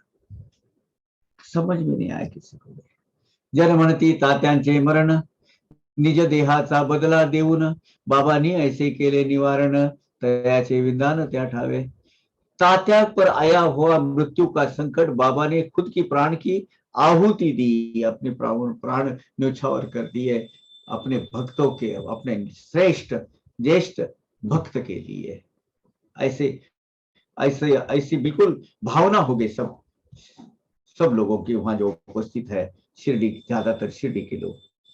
बाबांनी देह ठेविल्या राती, अरुणोदयी सुप्रभाती, बाबा स्वप्नात पंढरपुराप्रती दृष्टांत देती गुरुदशा। अब जिस दिन वो देह रखा विजयादशमी के दिन, उसी दिन सवेरे, वो रात में सवेरे अरुणोदय होने के पहले, यानी भोर होते हुए तड़के में, बाबा पंढरपुर में जब वो थे दासगनु महाराज थे, उनके सपने में गए। बाबा सपने में गए और क्या बोले, मशीद पडली ढासळोनी, अवघे शिर्डीचे तिलीवानी, त्रासवून सोडिले मज लागोनी, जातो मी येथून आता। उस बार भी गोड़ बोली बोली है, मशीद माई गिर पड़ी है। वहां के जो तेली वानी, जो तेरा मेरा लेना देना के व्यावहारिक बुद्धि वाले, तेली वानी यानी व्यावहारिक बुद्धि करने वाले व्यापारी लोग, उन्होंने मुझे बहुत सताया है। ये अंतस्थ दुष्प्रवृत्ति जो वहां है, वहां की वो तेली वानी जो हमेशा लेन देन का व्यवहार करेंगे, परमार्थ को भी लेन देन ही समझेंगे, उन्होंने मुझे बहुत त्रास दिया है। अब मैं यहां से चले जाता हूं। दासगनु संत थे, बाबा के लो बाली मालूम थी, समझ गए कि बाबा मनोनी आलो येथवरी, फुलांची मज बखळ डवरी, इच्छा एवढी पुरी करी, चल झड़ करी शिरडीत। इसीलिए मैं तेरे पास यहाँ आया हूँ। शिरडी छोड़ दिया मैंने। तू एक काम कर, बहुत बड़े फूल की भरी हुई अपने जो बास्केट है, टोकरी, वो बखड़ फुलाची पड़ी, बहुत सारे फूल लेकर, एक परडी बोलते हैं उसको, ऐसा एक बांबू के छोटे छोटे से बनाई जाती है, वो परडी बोलते हैं। फूल रखने के लिए नॉर्मली उसको ऐसा एक हैंडल रहता है, वो लेकर तू मेरे पास आ जा और इतनी मेरी इच्छा पूरी कर। यही है वो भी फुलाही मज, फुलांची मज बखळ डवरी। बखळ यानी प्लेंटी, अनगिनत, पूरा एक पूरा वो टोकरा भरकर।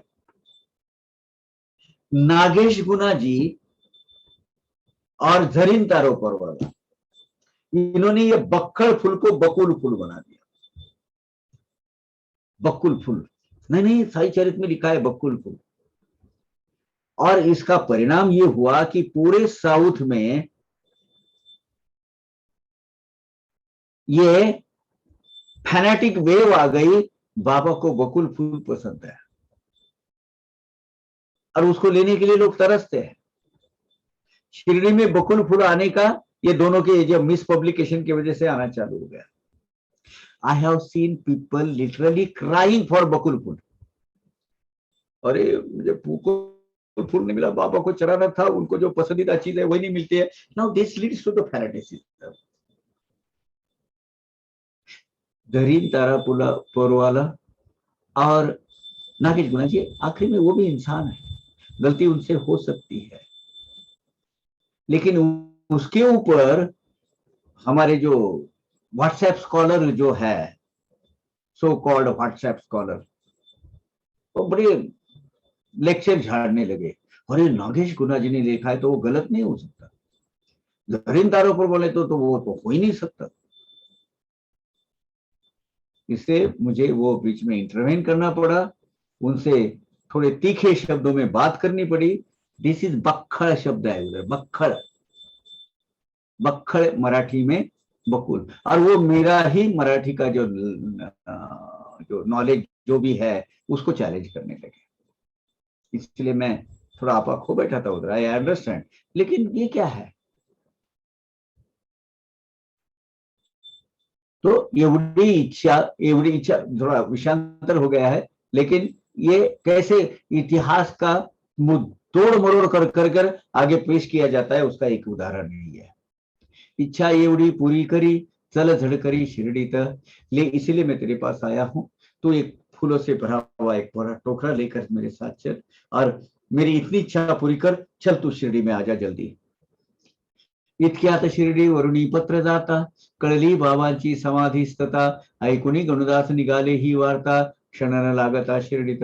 तो वो शिरडी वालों ने, जितने भी श्रेष्ठ भक्त है, उनको संदेशा पहुंचाने के लिए खुद खत भेजा। खत भेजा बोले तो पोस्ट के माध्यम से नहीं, चिट्ठी भेजी होगी, क्योंकि उसी दिन उसी रात को वो दोपहर को निकला होगा आदमी, रात को उधर गया और सवेरे सवेरे उनको खत मिला, वहां से निकला। अभी वहां से यहाँ आने के लिए 7-8 घंटा, 5-6 घंटा लगता ही है, तो दोपहर तक वो पहुंच गए होंगे। आते ही दासगनु महाराज ने वो कीर्तन चालू कर दिया। राम नाम होना होता है तो उसके हिसाब से उन्होंने अखंडित रूप से चालू कर दिया। ऐकून गणुदास निघाले ही वार्ता, क्षण न लागता शिरडी स।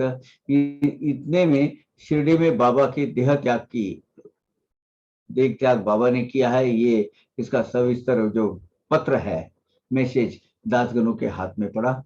उन्होंने, बाबा ने अपने देह को चिर समाधि दी है, विश्रांति, चिर विश्रांति दी है, समझते दासगणु भी शिरडी के लिए निकल पड़े। सवे घेऊन शिष्य परिवार, येऊनी या समाधी समोर, मांडिला कीर्तन भजन गजर, अष्टो प्रहर नामाचा। दासगणु अपने शिष्य परिवार के साथ वहां हैं और बाबा के देह के पास कीर्तन करना चालू कर दिया और अखंड जागर चालू किया उन्होंने। हरिनामाचा कुसुमहार, स्वये गुंफोनी अति मनोहर, प्रेमे चढविला समाधीवर, अन्न संतर्पण समवेत। हरिनाम लेते हुए राम कृष्ण हरि हरि जय जय राम, राम कृष्ण हरि जो है वो बोलते गए। और उसने हरिनाम का जो हरिनाम रूपी जो सुमनों की माला, वो अपने मधुर शब्दों में, मधुर आवाज में बाबा की समाधि पर चढ़ाई। समाधि यानी वो देह जो समाधि से है, वहां चढ़ाई और अन्न संतर्पण, खाना भोजन वगैरह सब कुछ चालू कर दिया। ऐकता नामाचा गजर अकुंठ, शिर्डी झाली भूवैकुंठ, राम घोषाची भरली पेठ, करविली लूट गनुदासी। और गनुदास ने जिसे आते आते एक पूरा आध्यात्मिक वातावरण बदली कर दिया। हरिनाम का गजर चालू किया, हरिनाम का जय जयकारा चालू कर दिया। कीर्तन परंपरा के हिसाब से दासगणु की जो कीर्तन परंपरा है, रामदासी नारदीय कीर्तन परंपरा जो बाबा ने उनको संता दी थी, दीक्षा दी थी, उसके हिसाब से उन्होंने चालू कर दिया। और शिरडी ऐसा लग रहा था, ऐसा गमली भूवैकुंठ यानी भूलोकी का वैकुंठ लग रहा था उस दिन। नाम घोष चारों तरफ चल रहा था और गनुदास कंटिन्यू बिना किसी रुकावट से हरिनाम का गजर कर रहे थे उस वक्त। दसऱ्याची का बाबा प्रीति की तो मुहूर्त 3:30 मुहूर्ती, शुभ काल विशेषे प्रयाण कृति, हे तो विश्रुत सकड़ाते। अब बाबा ने प्रयाण के लिए दसरा ही क्यों चुना, तो इसमें आश्चर्य की कोई बात नहीं है। हिंदू काल निर्णय के अनुसार, हिंदू कैलेंडर के अनुसार दसरा जो दिन पूरे साल में 3.5 मुहूर्त जो होते हैं वो बड़े पवित्र माने जाते हैं। उसमें ये एक शुभ मुहूर्त है। वो 3.5 मुहूर्त कौन से? एक तो दशहरा है, एक गुड़ी पाड़वा, हाँ उसी दिन का है, और 2-3 है, मुझे अभी याद नहीं आ रहा है, लेकिन 3.5 है, ये बात सही है। हे ही बोलणे नाही प्रमाण, जयास नाही गमनागमन, तयास कुठून असेल निर्याण, मुहूर्त प्रयोजन काय त्या। अभी बाबा के बारे में, बाबा ने देह त्याग क्या, समाधि क्या, ये बोलना भी उचित नहीं है, क्योंकि वो परात्पर परमात्मा को कैसा और कैसा जाना, उसका काय का निर्याण और उसका काय का प्रयाण, उसका काय का जन्म, उसका काय का मरण। परमात्मा परमेश्वर बाबा के लिए ये मूर्त कोई प्रयोजन नहीं है। हमें लग रहा है ऐसा कि हम मोह माया से घिरे हुए हैं। परमात्मा वही है, वही रहेगा, वही आज भी है और वही भविष्य में भी उसका स्थान है, अनादि अनंत है। जयान धर्म अधर्म बंधन, जाहले सकल बंध उपशमन, तयाचे प्राणास नाही उत्क्रमण, तयासी निर्याण ते काय। जो परमात्मा का जो स्वरूप है उसको कैसी धर्म और अधर्म का बंधन नहीं होता है, क्योंकि धर्म अधर्म ये ह्यूमन क्रिएटेड है, मैन मेड है। कर्म बंध का ये उपशमन होकर जो बंध मुक्त है अवस्था है, मुक्त बंध मुक्त जीवात्मा मतलब परमात्मा है, उसको कर्म है क्या? बाबा को नहीं। तो कर्म बंधा है क्या? नहीं। तो कर्म भोग है क्या? नहीं। तो उसको काय का जाना और काय का आना? वो खुद एक ओंकार स्वरूप महाप्राण है, वो प्रणव प्रणवाकार है, वो शिवात्मा है, वो जीवात्मा नहीं है। वो महाप्राण को जाना और आना, मृत्यु और जन्म, गमन और आगमन कैसे हो सकता है? नहीं हो सकता। जिसको प्रवास ही नहीं है, जिसको गति ही नहीं है, तो वो आगे के प्रवास के लिए किस लिए जाएंगे? और बाबा तो ये अनुभूति हमको आज भी देते हैं, दी हुई अनेकों को, और देते रहते हैं, जब चाहिए प्रकट हो जाते हैं। स ब्रह्मैव स ब्रह्मैव स ब्राह्म्य स ब्राह्म्यपेति ब्राह्म्यप्य इति ऐशिया साई महाराजा प्रति नाही आगति अथवा गति निर्याण स्थिति कैसी क्या। अब जिसको कर्म नहीं है, तो कर्म बंध नहीं है, तो जन्म फेरा का मुक्ति होने का कोई सवाल ही नहीं है। ऐसे स्व प्रकट स्वयं जो प्रकट हुए हैं, ब्राह्म्यपति यानी स्वयं जो प्रकट हुए हैं, इसको क्या, इनको क्या का प्राणोत्क्रमण, इसको क्या का प्राण छोड़ना? वो ये प्राण को प्रवास रहता ही नहीं, ये स्वयं ब्रह्म रूप रहते हैं। ये ब्रह्म रूप स्वरूप से जग में इनका व्यवहार पूरा विहार रहता है, विचरण ऐसे रहते हैं वो। उनको इसीलिए साईं भगवान को ना आना है, ना जाना है, ना जन्म है, ना मृत्यु है, ना गमन है, ना आगमन है। गति ही नहीं है उनको। जिसको गति नहीं, उसका निर्याण काय का है ना। असो उत्तर वा दक्षिणायन करणेच नाही जया प्रयाण, ठाईच समरसती जयाचे प्राण दीप निर्माण समकाळे। अभी ऐसा कहा जाता है कि दक्षिणायन में जाना शुभ नहीं है। जो लोग इच्छा मृत्यु शुभ मोह पर्व पर जाना चाहते हैं, जैसे राजा देवव्रत, देवव्रत ने भीष्माचार्य,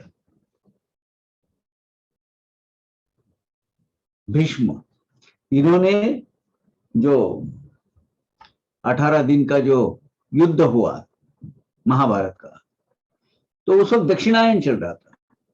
तो बोले, तब तो वो बोले मैं इस वक्त मेरा प्राण नहीं त्याग होगा, पूरे वो बाण लगे हुए हैं, शरशैया पर सोए हुए हैं।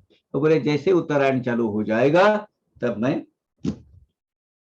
सूर्य का मकर राशि में जैसे प्रवेश हो जाएगा, उत्तरायण चालू हो जाता है, मकर संक्रांति के बाद मैं मेरा देह त्याग कर दूंगा। उत्तरायण में जाना शुभ माना जाता है। अब वो जमाना अलग था, आज का जमाना अलग है। उत्तरायण हो या दक्षिणायन, आज जिस आत्मा को प्रयाण ही नहीं है, ऐसे योगी पुरुष का प्राण वो तो अपने परमात्मा के अस्तित्व में विलीन होता है। जैसे देखो, दीप जब बुझाते हैं, किधर जाता है वो दीप? तो जगह पर ही चले जाता है। बाबा का प्राण भी ऐसे ब्रह्म रूप में विलीन हो गया है। जीवात्मा करके आए थे, वो परमात्मा ही थे, जीवात्मा का स्वरूप धारण किए थे, वो परमात्मा अपने स्वरूप में वापस चले गए। देह तो आहे उसनवारी, पंच महाभूताची सावकारी, निज स्वार्थ साधल्यावरी परत नहीं माघारी ज्याच्या त्या। हर एक आदमी एक मिशन पर आता है। कोई अपना भोग कंप्लीट करने को आता है, कोई उपभोग कंप्लीट करने को आता है, कुछ किसी मिशन पे आता है, कोई किसी अवतारी पुरुष आता है, किसी अवतार कार्य खत्म करने के लिए आता है। उसीलिए वो जीवात्मा ये पंच महाभूतों से, पृथ्वी आप तेज वायु आकाश, इनसे ये देह उधारी पे लेता है। ये तो पंचमहाभूत साहूकार है, ये पंचम भूतांचे साहूकारी लिखा है इधर। ये तो उन्होंने हमको ये कुछ दिन के लिए ये जो पंच तत्व है, इन्हीं से हमने क्या किया, उन्होंने ही करके दिया। पंचमहाभूतों ने इकट्ठा के ये शरीर बनाया। और हमारा जो उद्देश्य है जीवन का, ये खत्म होने के बाद उनको हमारा आगे के रास्ते को जाना है। अब ये जब आता है पंच महाभूतों से बनाया हुआ शरीर, ये शरीर का जिसके अंदर जो महाप्राण है, उसका इस वक्त आपने कैसा जीवन जिया, उसके ऊपर आगे का जन्म तय हो जाता है। बाबा के बारे में तो ऐसा कुछ है नहीं। टेम्पररी उन्होंने कुछ वो छोला चोला जो लिबास लिया था देह का, वो ले लिया, वो पंचमहाभूतों को वापस कर दिया। ना जाना है ना आना है। क्या पुढे होणाराचे सूचक, आधीच बाबांनी दिला दाविले कौतुक, निघून गेली ती वेळ अमोलिक, कीर्ती स्थायिक राहिली। ऐसी इसी तरह बाबा ने आगे घटने वाली घटनाओं की सूचना सब पहले ही दे के रखी थी, लेकिन किसी को जरा भी आशंका नहीं आई, जरा भी कल्पना नहीं आई उसकी। बाबा देह त्याग किया, बाबा अपने अस्तित्व में, परमात्मा के अस्तित्व में विलीन हो गए, लेकिन उनकी कीर्ति वैसी की रही, वैसी रही।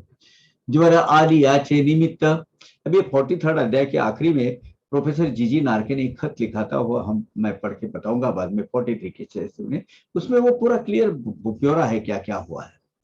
ज्वर आदि याचे निमित्त 29 सितंबर से स्टार्ट हुआ था।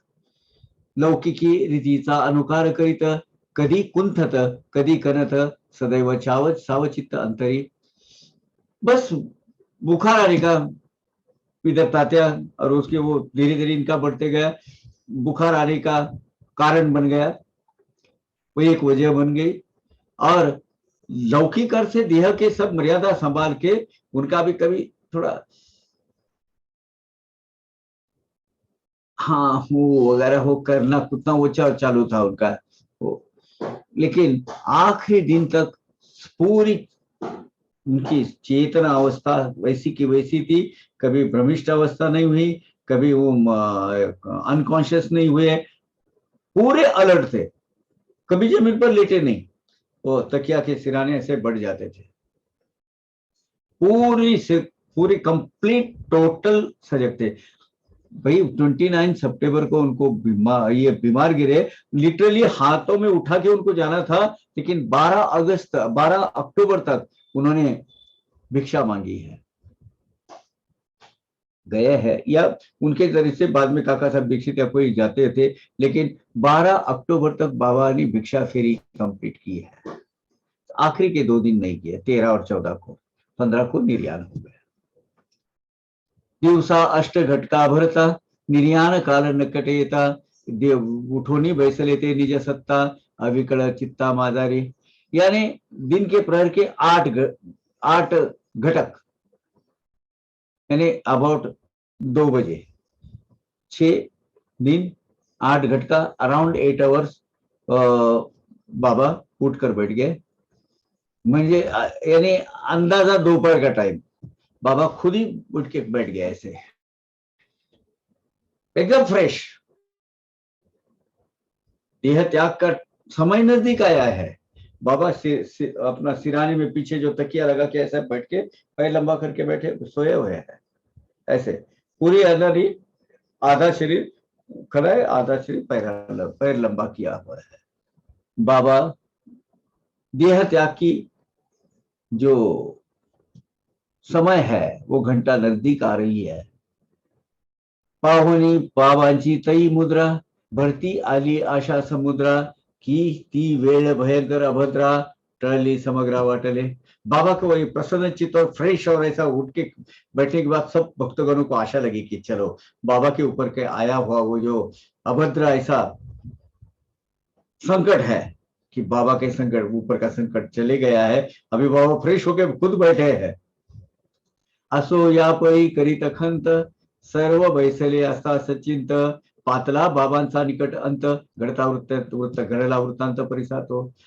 ठीक है, इसी तरीके से सब चिंतित मुद्रा से सब जो बाबा के इर्द गिर्द जो बैठे थे, तो बाबा ने तो अपनी देह त्याग की तैयारी की थी, वो नजदीक आ गई वो वक्त, वो जो देह त्याग की जो घटना नजदीक आई, और आगे क्या घटना होगी।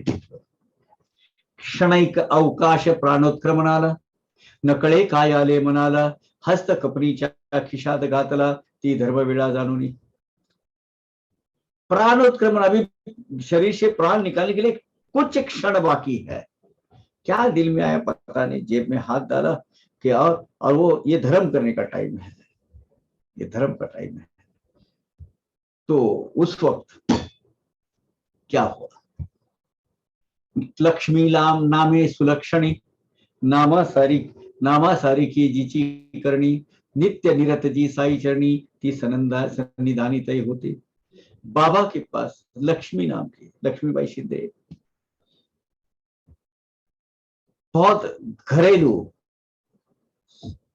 क्या बोलते हैं, सत्विचारी और सच्चरित वाली, जिसका चारित्र्य और जिसका गांव की पटेल थी वो कवि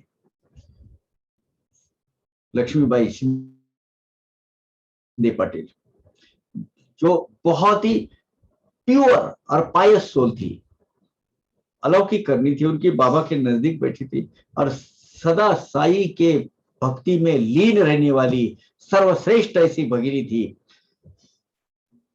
कौन? लक्ष्मीबाई शिंदे। वो वहां बैठी थी, जिनको बाबा ने जो नौ सिक्के दिए ना, उसकी बात कर रहा हूं।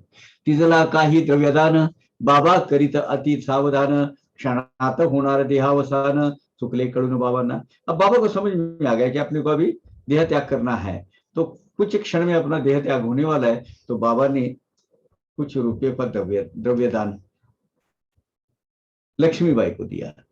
हीच लक्ष्मीबाई शिंदे, बाबा पाशी मशिदीमध्ये अक्षयी कामकाजा संबंधे नियम निर्बंधे वदत असे। बाबा की सेवा करने वाली ये जो लक्ष्मीबाई है, क्या कहने, ये इनका जो शाही सच्चरित में इनका नाम जो अजरामर हो गया है, वो जीवन जो पृथ्वी तल के अंत तक, पृथ्वी के जो अंत तक, कयामत तक बोलो या कल्पांत तक इसका ऐसा ही रहने वाला ये जो ग्रंथ है, घर में ये जो लक्ष्मीबाई शिंदे का जो नाम जुड़ गया, इनका कितना श्रेष्ठ जीवात्मा होगा ये। उनको भी गति बाबा ने दी होगी डेफिनेटली। बाबा की सेवा करने के लिए हमेशा कार्यरत रहने वाली है लक्ष्मीबाई, बाबा को खाना खिलाने, दोपहर का खाना लेके आने वाली, सेवैया लेके आने वाली, ये बाबा, ये है लक्ष्मीबाई। हमेशा बाबा के कार्य में व्यस्त रहती थी वो। दिवसा नित्य हे परिपाठी, दरबार खुला सर्वासाठी, बहुशा कोणी न आडकाठी, मर्यादा मोठी रात्रीची। अब दिन के प्रहर में मस्जिद में जाने के लिए वो तो दरबार सबके लिए खुला रहता। दिन में किसी को भी आने की मनाही, मतलब कोई मना नहीं थी, कभी भी आ जाओ। लेकिन रात के प्रहर में बहुत कम ऐसी माताएं और पुरुष जिनको स्पेशल परमिशन थी, वाइल्ड कार्ड एंट्री थी उनको, वो उसमें से एक लक्ष्मीबाई थी। सायंकाळची फेरी जै सरते, तेथून मंडळी घरोघर परते, ती जव दुसरे दिवशी उजाड़ते, तेव्हाच येते मस्जिदी। अब शाम को बाबा जो फेरी पर से वापस आते थे, मस्जिद बाई में जाते थे, उसके बाद बाबा के पास किसी ने नहीं जाना है, वो दूसरे दिन सवेरे ही अपने अपने घर में सब लोग चले जाते थे, चावड़ी को छोड़कर, चावड़ी को छोड़कर। सांप ये मतलब वहां की एक रीति थी, एक रूढ़ी थी उधर की। दूसरे दिन सवेरे ही सब लोग आते थे। हाँ, चावड़ी की दिन होती थी 9 बजे जाने का, ये करने के बाद फिर बाबा कोई नहीं परी। लेकिन इसमें कुछ मतलब इसमें एक्सक्लूड किए हुए थे लोग थे, स्पेशल अपीयरेंस जो कर सकते थे बाबा के पास कभी भी, उसमें परी भगत माळसापती, माळसापती को भगत बोलते थे। दादा लक्ष्मी यांची भक्ती, दादा यानी केळकर दादा। पाहुनी तयास रात्रीच्या ही वक्ती, मनास नव्हती बाबांची। इन लोगों को कभी भी जाना ना होता, रात को कभी भी ये जा सकते थे बाबा के पास। वो उसको क्या चाहिए बाबा को क्या नहीं, उसको खुशहाली अगर कुछ है, बाबा ने बुलाया तो भी जाते थे। माळसापती, दादा केळकर और लक्ष्मीबाई, इनको कभी भी मना नहीं थी। हीच लक्ष्मी अति प्रीती, प्रत्यही पाठवी बाबा प्रति, भाजी भाकर वेळेवरती, सेवा ही तिची वानावी। यही लक्ष्मीबाई जो है, कितना श्रेष्ठ जीवात्मा होगा देखो, बाबा के लिए नित्य नियम से सब्जी रोटी बेचती थी, बड़े भक्ति भाव से। और क्या श्रेष्ठ दर्जा की भक्ति होगी उनकी, रोज बना के खास नया। और इसके लिए वजह भी हुई थी, वो क्या है वो अभी आएगा, कि बकरी कैसे स्टार्ट होगी। भाकरी यानी वो रोटी, जो ज्वार की रोटी। या भाकरीचा इतिहास परिसता, कळू सरेल बाबांची दया आर्द्रता, श्वान सुकरी बाबांची ऐक्यता, आश्चर्यचित्ता येईल। बहुत अच्छा प्रसंग घटित हुआ था एक दिन। ये भाकरी बाबा की कैसे स्टार्ट हो गई था लक्ष्मीबाई की, उसकी एक कथा है। वो कथा बाबा का प्राणी मात्र के प्रति जो दया भाव है वो कैसा था, वो देख लीजिए। ये कथा के माध्यम से हमें पता चलेगा। बहुत सारी कथा है लेकिन ये एक है। एकदा बाबा सायंकाळी भिंतीस टेकून वक्षस्थळी वार्ता चालता प्रेम सवळी लक्ष्मी आली ते स्थानी। अब वो जो कटारा है, जो छोटी सी दीवार है ना जहाँ बाबा खाना बनाते थे, प्रवेश मतलब द्वारका माई का जो प्रवेश है उसके अंदर वो जो एक 4 फुट 5 फुट की जो है होगी, वहां बाबा हमेशा ऐसा ऊपर हाथ डाल के ऐसे बैठते थे, अपनी छाती उसके ऊपर टेकते ऐसे सामने, तो अंदर के हिसाब से, लेकिन बाहर दोपहर के बाद 3 प्रहर, नॉर्मली 5-6 बजे। तो ऐसे कुछ किसी से बात कर रहे थे, इतने में लक्ष्मी माई माई वहां आ गई। लक्ष्मी माई आ गई और क्या बोली लक्ष्मी, तात्या पाटिल जवळ होते, तात्या पाटिल कोणते भी थे वहां, देखिए दृश्य सामने लेके आइए। और आणिक वरकडे असतात तिथे और भी कोई लोग थे। लक्ष्मीबाई ने, लक्ष्मी ने अभिमन दिले बाबा थे, बाबा थे तो बाप नमस्कार किया बाबा को लक्ष्मीबाई ने। तो लक्ष्मी बाबा को, बाबा बोले लक्ष्मीबाई को, लक्ष्मी लक्ष्मी लागेली से भूक माते, बाबा मी भाकर घेऊन येते, निघाली ही आता आणि ते आहे तैसी जाते मागाळा। तो बाबा ने बोले, बाबा बोले लक्ष्मी भूख लगी है मुझे बहुत। बोले मैं अभी जाकर सब्जी रोटी बनाकर अभी लेके आती हूँ बाबा। आज भी कह रहा अभी आई, ये मुझे ओ तो आपको तो पता है सामने ही है द्वारका माई। द्वारका वैसे चंद कदमों के फासले पर वो जो जैन स्थानक है उसके बाजू में तो शिंदेवाड़ा है। अभी तो वो वहां घर बन गया दूसरा, उन्हीं का है, लेकिन रिनोवेट हो गया है। वो बाकी की जो बावड़ी है ना, उसी बावड़ी का पानी पीते थे बाबा उनके घर के सामने। बोले मैं बाबा मैं अभी गई और अभी वो रोटी बना के लेकर आती हूँ, अभी जा। ऐसे म्हणून निघून गेली, भाकऱ्या भाजून घेऊन आली, कोरड्या समवेत कोरड्या कोरड्या समवेत अविलंबे आली, सन्मुख ठेविली तिने हारी। तो बाबा के लिए उन्होंने रोटी सेकी और रोटी सेक कर उसके साथ में कुछ खाने के लिए, कोरड्यास यानी सब्जी, छोटी जो सूखी सब्जी, कोरड्यास यानी सूखी सब्जी। कुछ लोग अभी ये तो गांव के लोग में अभी भी हमारे गांव में भी कोरड्यास ही बोलते, कोरड्यास यानी जो सप्लीमेंट फूड, जो ये सूखा है ना, सूखा को सप्लीमेंट के लिए सब्जी रोटी, सब्जी जो है वो कभी वो सेमी सॉलिड होती है, कभी लिक्विड लिक्विड होती है, जो भी है वो बाबा ने वो दे दी और बाबा के सामने रख दी। बाबा ने ते पान उचलले, कुत्र्यासमोर तैसेची मांडिले, बाबा हे काय आपण केले, वो लक्ष्मी ने पुछले तात्काळ। तो बाबा जैसे वो खाना आया, वो सामने एक कुत्ता अपना स्वान खड़ा था, कुत्ता खड़ा था उधर, और बाबा वो उसके सामने रख दिया। अपनी तिलमिला गई, इतना बाबा को भूख लगी थी, मैं गई फटाफट रोटी बना के लेके आई, बाबा ने क्या किया, वो कुत्ते की धन कर दी। बुरा लगा उनको, बाबा मैं इतना, आपको भूख लगी है, इतना फटफट जाकर वो पूरा सब्जी रोटी वगैरह लेके हाथों हाथ बना के लाई, रोटी लाई और आपको देने लगे, ये क्या है, आपने क्या किया, वो कुत्ते को खिला दिया। ऐसे क्यों किया बाबा? लागली होती तुम्हास भूक, त्या भुगेचे हे काय कौतुक, वदनी सुदिला न एकही कुटक, लाविली चुटक उगा मुझे बहुत दिल को बात लगी बाबा। आपको इतनी भूख लगी थी, मैं इतना बना बना के फटाक से आपके लिए लेके आई, जल्दीबाजी करके आपने मुंह में एक भी निवाला नहीं डाला, एक टुकड़ा भी नहीं डाला रोटी का, और वो आप भूखे हैं, मुझे कैसा अच्छा लगता है, मुझे वो अच्छा नहीं लगा बाबा, बुरा लगा। आपने वो कुत्ते को खिलाया और खुद भूखे रह गया, मेरा इतना मेहनत का क्या काम फायदा हुआ। मग बाबा ती सवदती, व्यर्थ कशाची करीते सखंती, या कुत्र्याची जे उदरपूर्ती, माझीच तृप्ति ती जान। तब बाबा उनको बोले, अरे क्यों चिंता करती हो और क्यों बुरा मान लेती हो, वो जो कुत्ते को रोटी तूने खिलाई और वो जो तृप्त हो गया है, उसका आत्मा और मेरा आत्मा एक ही है। वो तृप्त हो गया, खाना खाकर संतुष्ट हो गया, तो मैं भी संतुष्ट हो गया, ऐसा समझ ले तू। या श्वानाचा जीव नाही का, प्राणी मात्राच्या एकच भूका, तरी जरी तो भूक मुका आणि मी बोलका, भेद असेत का भूकेत। लक्ष्मी सुन बेटा, ऐसा है, वो प्राणी भूख तो सबको होती है, वो प्राणी मात्र की भूख और मेरी भूख अलग है क्या? नहीं, लेकिन वो बोल पाता है, मैं बोलने, वो मूका मूक है, गूंगा है, बोल नहीं पाता, उसको वाणी नहीं दी है, लेकिन मैं बोल पाता हूँ। लेकिन दोनों के भूख में तो कोई अंतर नहीं है। वो कुत्ते को, वो जो कुतरा है, श्वान है, वो कुत्ता, उसकी भी तो जान है ना बेटा। मुझे, मैं बोल सकता हूँ मुझे भूख लगी, लेकिन वो नहीं बोल सकता था, वो भूखा था, इसलिए तो मुझे ऐसा लगा, भूख से वो बेचारा मरे जा रहा था, बहुत व्याकुल हो रहा था, तो इसलिए मैं उसको अन्नावदान देने के लिए बोला, तुझे अन्न का दान देने के लिए दिया।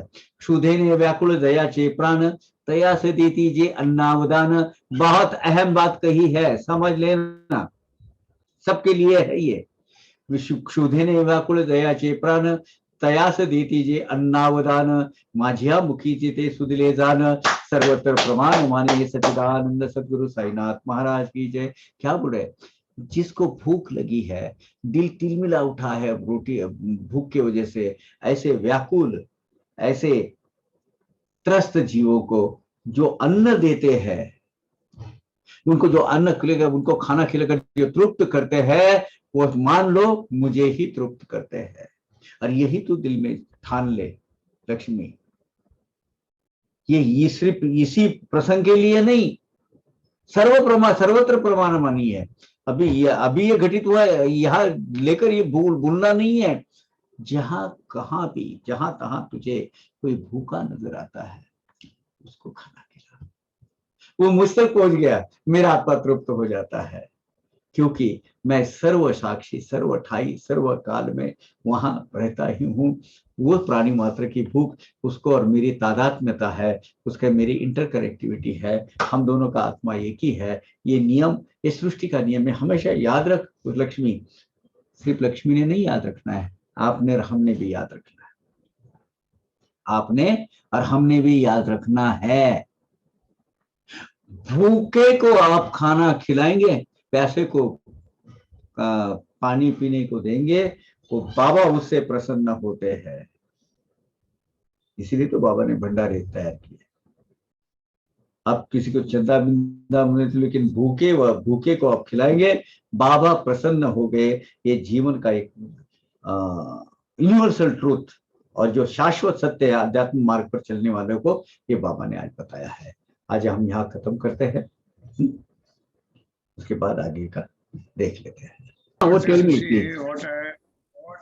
What I learned from my mother, I had asked her कि 3.5 मुहूर्त क्या होता है भाई, तो she had told me that Gudi Padwa, then Diwali Padwa, that is one day Diwali Padwa, then Vijayadashmi 3, and Akshay तृतीया आधा है, आधा मुहूर्त तो वो है अक्षय तृतीया का, बराबर है। That is the 3.5 मुझे, मैंने कहीं पढ़ा था, मेरे पास है, लेकिन मुझे वो याद नहीं आ रहा। That is 3.5 अक्षय तृतीया आधा मुहूर्त है, बराबर है। बलि प्रतिपदा उसका वो एक मुहूर्त है, और ये जो है चैत्र पाड़वा वो एक मुहूर्त है, विजयादशमी एक मुहूर्त है। सही बात है, याद रखिए सब, please add this. And the importance is on these 3 days you don't have to see any time. Whatever good work you want to do, you all time pavitra. Do that. Yeah. And only Akshay Tritiya is a half day.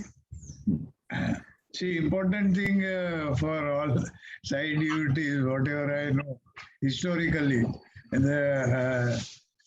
see, Chhatrapati Shivaji actually he passed out on that Akshay Tritiya day.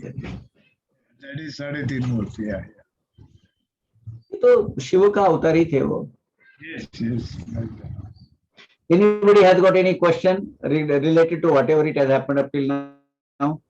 अब ये जो जितना भी अपना ये जो